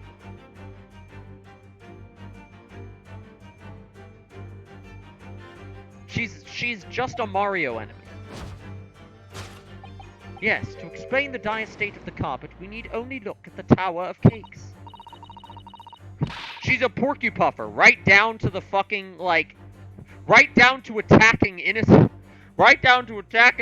men who did not do nothing. See, it's okay to make fun of her and call her a porcupuffer because she's a domestic abuser. So if she's the butt of the joke, it's fine. But surely Mrs. Garridip didn't eat the carpet. No, of course not. But there doesn't seem to be any doubt that the state of disarray this room is in is a result of her wild temper. No, that's true. So, this is the last part of Mr. Sholmes' deduction we need to fix. We need only to follow Mr. Garridip's gaze, and that will tell us the real answer. Alright, let's see what we can see. Yes. To explain the dire state of the... There's a missing candle. There's also a candle on the floor by the spot it burned. Yes, to explain the dire state of the carpet, we need only look at the candlestick. Most illuminating, my dear fellow. Get it? Illuminating because it's a candlestick. And of course, the only possible way out of this logical labyrinth. Yes, the remnants of a ferocious attack at which the carpet was devoured are clearly visible. Indeed they are. The scorch marks at the edge clearly give the truth away. Scorch marks? It would appear that this room was the scene of a little marital altercation. More like a lot of marital occupation. Mrs. Garridib's mighty arm muscles left an impression not only on her husband's face, but on the entire room. The force of her strike caused a candle to fall from the holder. Jesus Christ, she slapped him so hard that the whole room shook? What the fuck? Fuck Joan. Remember when I just thought she sucked because she was cringe and racist? Jesus. And in seconds, the carpet was alight, and the whole corner of the room was in flames. Yes, For the most ferocious beast in this world is neither a violent lion nor a vengeful woman, but fire. And in this room, that ferocious beast bared its claws and ran amok. Eloquently put, my dear fellow. So you see, there is but one conclusion here. Dun dun da da da da da da dum da da da dum dum. After the sparks of marital discord flew, this room was the scene of a fire.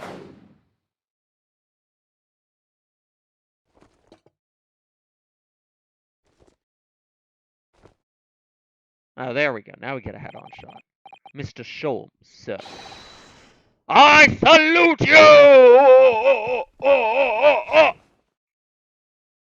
Okay, well, she caught him, at least.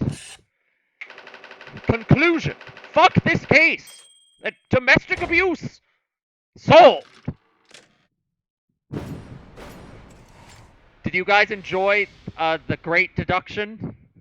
Sorry the results were so cringe. God. It's these dashed long winter nights, you know. Nothing to do but read in front of the fire. Luckily, there's a jolly good second-hand bookshop just around the corner. Buy all my old novels there. Did we need any of this?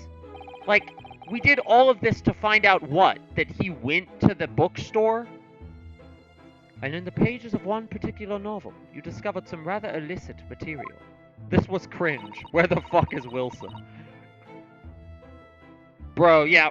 Dude, Wilson stayed at home. She's like, Sholmes is gonna tell her about this later, and she's gonna be like, what? You called her a beast? What? Oh, she was abusing your husband? What? Sholmes, I'm not gonna write this one down. This one just sounds kind of fucked up. I don't know. I think maybe we should leave this one out of the magazine. Don't know about admonished. Demolished might be closer to the mark. And beast is most certainly an apt disguise! Here we go again.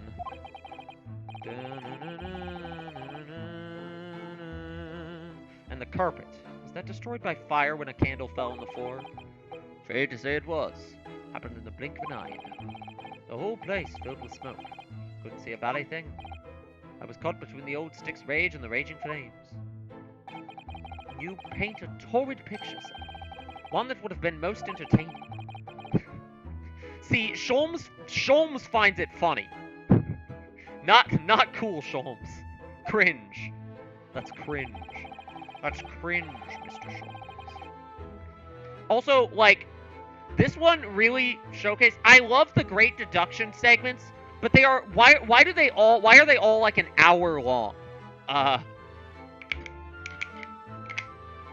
I started the Great Deduction segment like 2.5 hours into the stream. We're now 3 hours and 10 minutes. The segments are a little long, just because he goes through all the text and then you go through all of it again. It's just they're a little lengthy. So when it's one like this, I love doing the Great Deduction segments. I hope this isn't like the only one in this case, because this just felt like a waste of time, to be honest.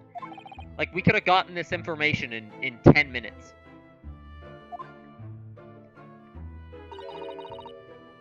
Over here, Mr. Garridib. Well, you have nothing more to hide now, if you'll allow me. Wow, okay. And all my full and favorite old novels in that case. But as soon as the fire got hold of them, that was it. Whoosh, up in smoke. Gosh. Then the wife started hurling things at me. Jesus Christ. What a terrible sight it must have been.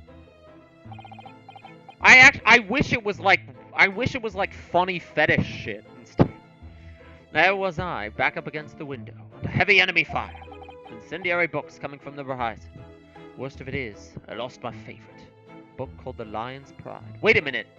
Do you think all those books outside that they thought were Natsume's could have been his books?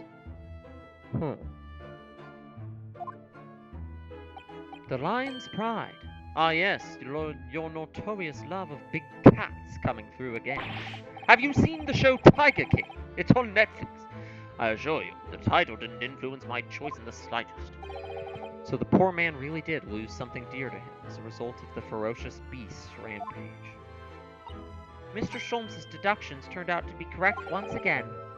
It can only be described as a great British wonder. I tell you, it was total cringe. Flames everywhere, and the old stick in full fettle. Out of interest, what time of day was that? Not sure I can remember. It was 2 days ago now. Let's see, around 5 o'clock, I think? So at exactly the same time, as a terrifying incident was unfolding outside your window on the street below. Humph! Even more terrifying on the inside, I can assure you.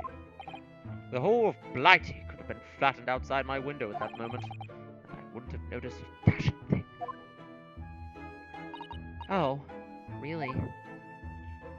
So that means you guys aren't going to be at the trial, right? Please tell me you guys aren't going to be at the trial. Oh, now she gets Joan in her name. Mr. Sholmes? Yes, Mr. Naruhodo? What can I do for you? Well, I think we've got to the bottom of Mr. Garridub's situation now. But what does it have to do with Mr. Natsume's circumstances? I can't help you there, I'm afraid. What? My dear fellow, if you recall, I did say as much from the outset.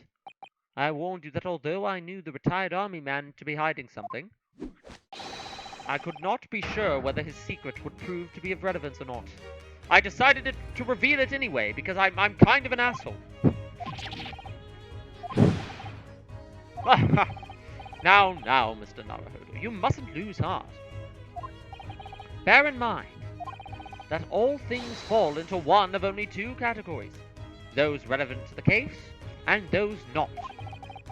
That makes no sense to me. Well, no matter. It is of far greater importance that you make up your mind now. I feel like the letter that was in the previous book is probably the thing that's going to come into play in the case. Visiting hours at the prison will soon be over.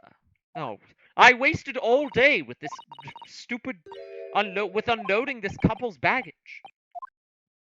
And now you have no more time to investigate. Perhaps you'd like to betake yourselves to bidding us farewell tomorrow. Now, farewell now. I must prepare supper for Mr. Garridub. Oh, yes. I'm so sorry. Thank you both very much for your time. I'm going to have to give him an answer. Alright. Well, that was long, painful, and pointless. Let's go back to the prison. I don't have any more time to investigate either. Wasted like all my investigating time on these fucking cock and ball blister fetish. Why did you write that, Lauren? Cock and ball blister fetish ass couple. Get these fools out of here. Wait, did I click? I thought I clicked the prison. Why? I didn't click Briar Road. Oh, it's redirecting us to Briar Road, I think, right? Did I click Briar Road, or did it did it pull me here? It might have just pulled me here automatically because this would be. Huh? Why? Who is this? Who is this? I don't have the energy for this kind of character, bro. What the No, Maximilian Galactica looking ass. I know thee not, old man. Fall to thy prayers. Oh, are you calling an old man, you This guy is a Muppet, dude. You Muppet man, and oh no, who are these people? Oh, are you calling an old man, you rum-looking niminy-piminy? I feel like this game's Case 4 took the slot that most Ace Attorney games, Case 3 are like. Just a bunch of fucking weirdos who are varying levels of funny obnoxious or painful obnoxious. Oh my goodness. Popeye time. I am what I am what I am. There are more things in heaven and earth, Horatio, than are dreamt of in your philosophy. Who's this Horatio fella? Oh my god, he really is Popeye. What the fuck? Who's this Horatio fella, eh? What do you want about? Who the fuck are these people, Naruto? What the? Who are you now? I'm sorry, it just looked as though there might be some problem here. And my associate here, Mr. Ryunosuke Naruhodo, please don't involve me in this. A lawyer? What? Please, I don't care.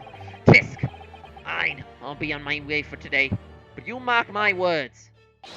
This ain't over yet! Took thee to a nunnery.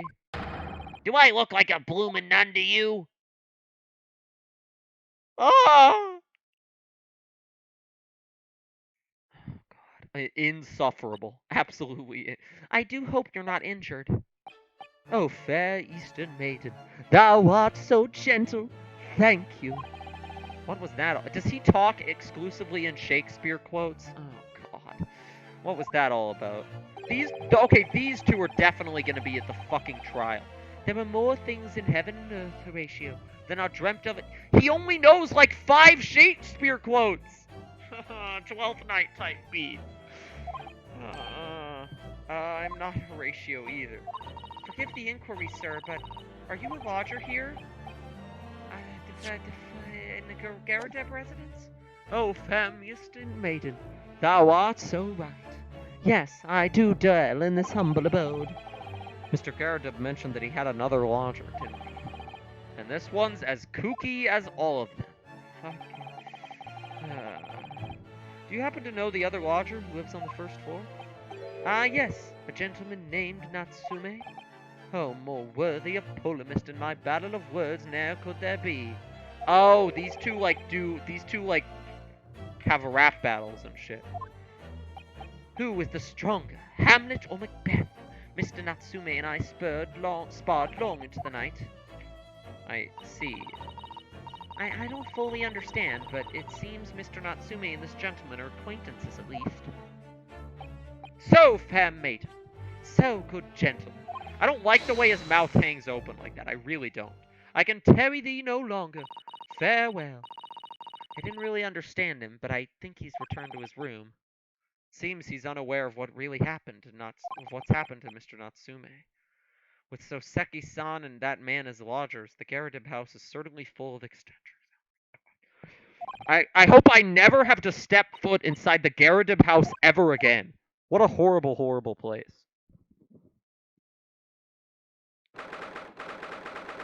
19th February, 6:31 p.m. Local prison, cell 9.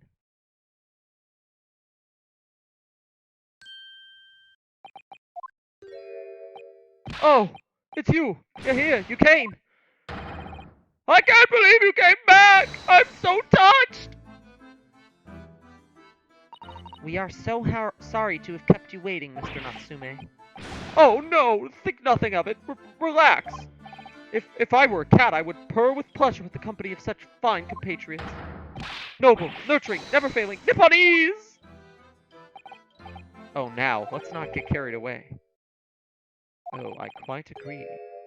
There is nothing more reassuring than the familiarity of one's native land. On the other hand... Oh, it's you. Okay. On the other hand, there is nothing more reassuring than the familiarity of one's native land. On the other hand, it is through friendship transcending international borders that one truly appreciates the fact. Such is my belief, at least. Ah! Oh, yes! Ah! It's you! The miserable rotten spy! Herlock Sholmes! Mr. Sholmes, what are you doing here? I have no intention of doing anything, per se. Save observing, of course. Whatever do you mean, Mr. Sholmes? Well, having encountered some curious reading material in that gloomful room, and having unmasked the secret identity of that eccentric pair, I decided I should drop in on my way home to see how our divested friend is faring. Gloomful room? At least your accommodation here offers a window, my dear fellow. In that sense, it is the superior option. Anyway, I must commend you on your taste in books. My day's been a delight, and not cost me not a penny. Ah! You! How dare you, Herlock Sholmes! Ugh. I've had it. I'm through. I'm at the end of my rope. I should never have come to Great Britain. It was a terrible mistake. Haunted by spirits in those accursed lodgings. No doubt my luck will be cursed in tomorrow's trial as well. My whole life is bedamned! What are you thinking, Mr. Naruhodo? He mentioned that once before, didn't he?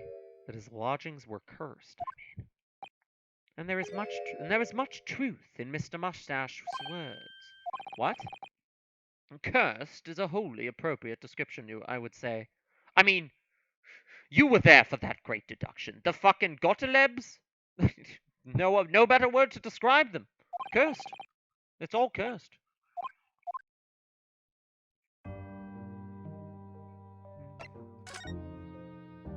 Cursed trial. Mr. Natsume, what did you mean by what you said just now? About the trial tomorrow being cursed? Oh no, why? Why are you looking so grave? You're making me nervous. I was just getting carried away, that's all. I didn't mean anything by it. Oh, I see. That's really agitating. You don't mean the trial really is cursed somehow? Are you referring to the prosecutor? The Reaper of the Bailey? The Reaper? Oh no, what do you mean?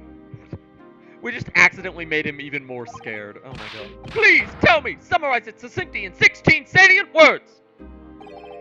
No defendant has ever survived a trial in which the Reaper stands for the prosecution. Except for our last client, which we should probably mention to him. Whatever. Oh my goodness! Can it really be true? That was 16 words exactly! Yesterday, Mr. Naruhodo successfully defended someone against the Reaper. But then, after the trial was over, the defendant passed away in unusual circumstances. Mr. McGilded. What? What? Ah, I am impressed, Mr. Salter. You have an eye for detail. Actually, the Lord Chief Justice told us. Mr. Sholmes. Surely it can't be that having failed to have the accused convicted, Lord Von Zeeks killed the man himself. Oh no, he couldn't have, surely. Oh, you have some wonderful notions. Sorry?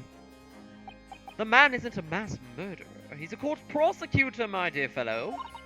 Oh, yes. Why, of course he is. Ugh, of course he is! Then why are you trying to scare me? Bum bum, bum bum, bum bum, bum bum. It could be said, however, that the real truth about the man is even more terrifying than your hypothesis. Huh? What on earth do you mean by that? The Reaper of the Bailey. Von Zeeks is quite an exceptional man. However, in London courts of law, exception does not equate to winning every case without exception. Ah, that's good. Soseki-san looks like he's going to cry tears of joy. As you are no doubt aware, in a British criminal trial there is both a judge and a jury. The judge officiates based on the letter of the law, whereas the jury offers public opinion and common sense. It is an excellent system whereby the defendant's guilt is considered from several points of view. However, public opinion, in particular, is somewhat easily manipulated. Right. Criminals, and corrupt lawyers for that matter, can use it to their advantage. By any means at their disposal, contriving evidence, calling impostors done as witnesses, and so on. By such underhand means, those who would want to are able to sway the jury, which means that even in the light of irrefutable evidence, the prosecution can fail, as we saw in the last case. But it means the wrong verdict can be passed. And sadly, from time to time, my dear madam, it is simply the reality of the situation. And that's alright. However, those indicted by Lord Van Zeeks cannot escape justice. Their fate is sealed. Oh my. Though the education may see them leave the courtroom with their freedom, within months they all disappear. It is most striking. Disappear? But how? Ah, by all manner of misfortunes, sir. Perhaps they are trampled under a passing carriage. Perhaps they fall into the Thames and drown. Perhaps they are suddenly overcome by a raging fever. Or perhaps attacked by highwaymen. Oh, no, no, no! All examples of the reality of events here in London, I'm afraid, Mr. Naruhodo.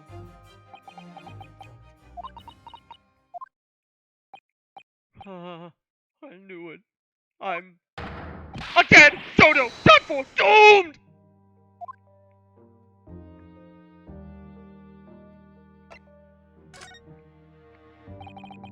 When you said accursed lodgings before, you were referring to your room at Mr. Garridim's, I assume. Do you mean to say you believe the place is cursed? It's been a year now since I came to Great Britain, but I'd only been in London a week before I started to notice strange feelings in myself. That didn't take long, then.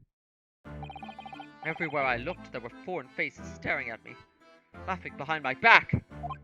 I was sure people were talking about me. I started to become nervous about going outside. They were always staring at me, all the time, from dawn till dusk. So I shut myself away in my room. But even that didn't help. The fear wouldn't go away. You must have been very lonely, having been away from your homeland for such a long time. I've had to move a number of times, most recently to the room on Briar Road a week ago now. He's still hitting that dab, baby!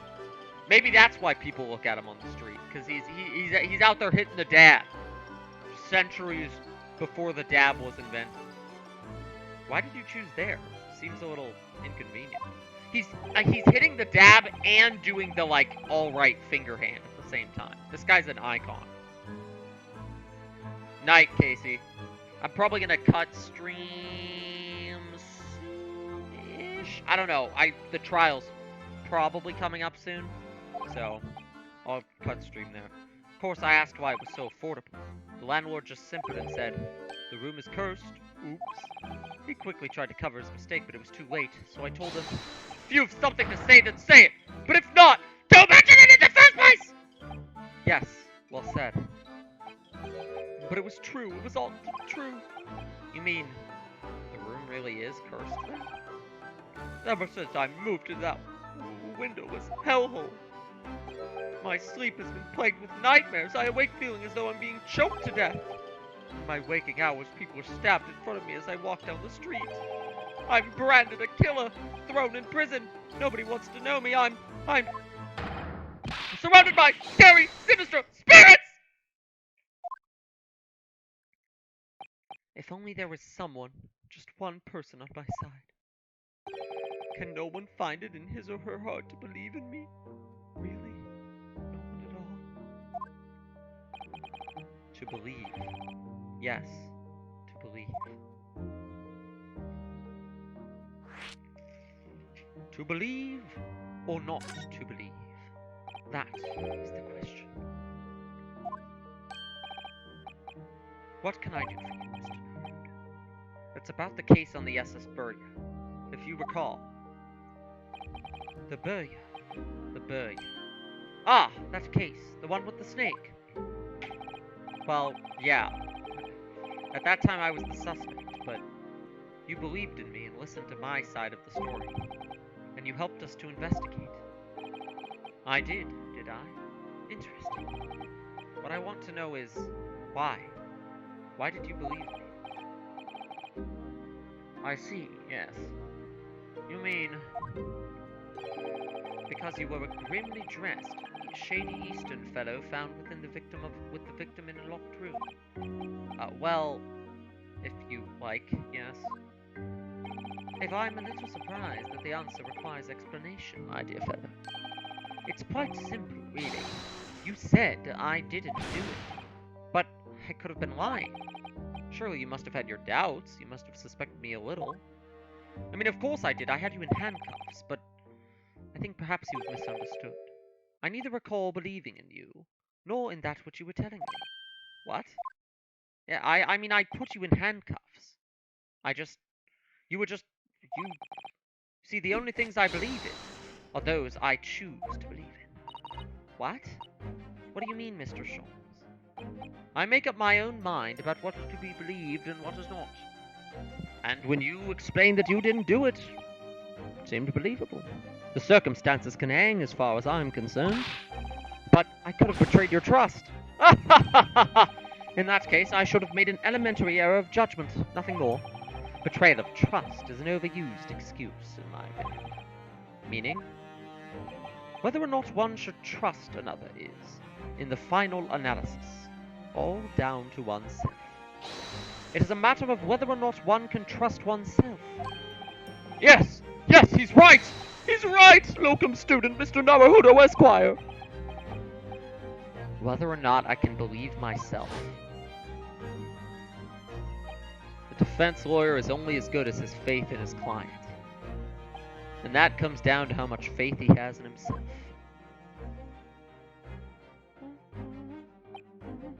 You were so right, Cosimo.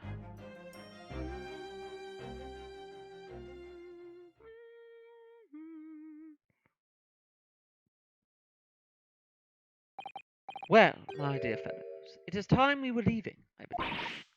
Are ready? Visiting hours are over. The guard will be here shortly to escort us out. There is a restaurant near here that serves excellent trout. Would you care to join me? Oh dear, there is never enough time, is there?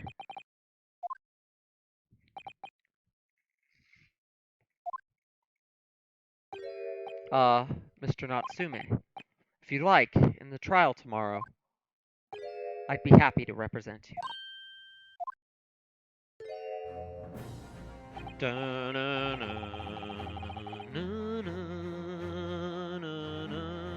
Lo, locum student Mr. Naruhodo Esquire! As I said, I only experienced a British courtroom for the first time yesterday, and although the man I was representing was found not guilty, I lost sight of something crucial. Something crucial? What to believe in? The defendant, justice, or the truth? How to believe, even more. Dun dun dun dun dun dun dun dun dun dun dun dun dun. This song is the main theme of the game is so good. But I think I finally worked it out. I've decided I must believe in myself above all else, to trust my instincts. Yes, Mr. Naruhodo. And my instincts are telling me that you, Mr. Natsume, are innocent of this crime. And it's imperative that we prove that in court.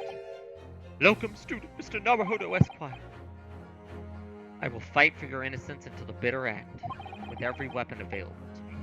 So I hope you'll permit me to represent you tomorrow.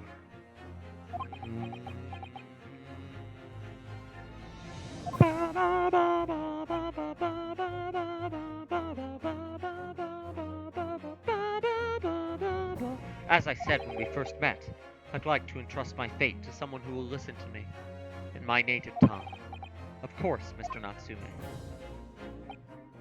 It would be fair to say, Mr. Naruto, that your mind was, in many ways, made up from the outset. You merely needed the events of today to fully realize it. Yes, I think you're right about that. Dun dun. Oh god, these two. It's been a roundabout stream. It's been we really needed to see the fucking coffee pouring bit one more time. Hit Miss Susato. Yes? Would you be willing to stand by my side tomorrow and help me in court? Absolutely. As I said this morning, you may consider me your personal judicial assistant. Dun, dun, dun, dun, dun, dun, dun, dun, dun, dun, dun, dun, dun, dun. Shocking events of yesterday's trial still weigh heavily on my mind. But it's time to stop looking backwards. Kazuma believed in me, and Mr. Sholmes believes in me now too. So it's time. Time that I learned to believe in myself. Soseki-san has no one. He's all alone. So it's my job to help him, to fight his corner. Tomorrow, in the courtroom, with all the strength I can muster.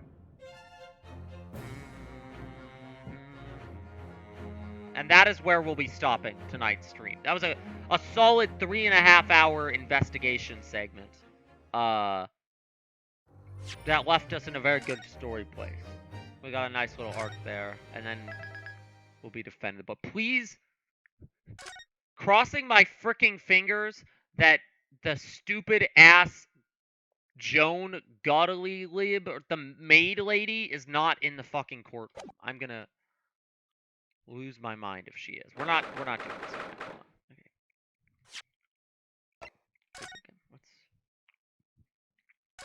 on. Okay. No, I just saved. It's fine. Yeah, I'll quit the game. Yeah.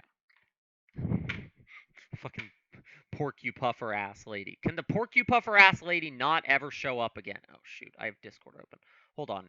Jack said he sent a TikTok, a funny TikTok. Where's the funny TikTok? There it is. Hold on. Peter, what are you doing? Crack? What the fuck? Oh my god. Peter, what are you... Peter. Sholmes, what are you doing? Crack? Crack? He would smoke crack. Anyway, good night, everybody. Good stream. I'll see you next time. Will that next time be tomorrow? I don't know. Probably not. I probably take a break. Now I'm like addicted to this game. Bad domestic abuse characters aside, very addicted. Arrivederci.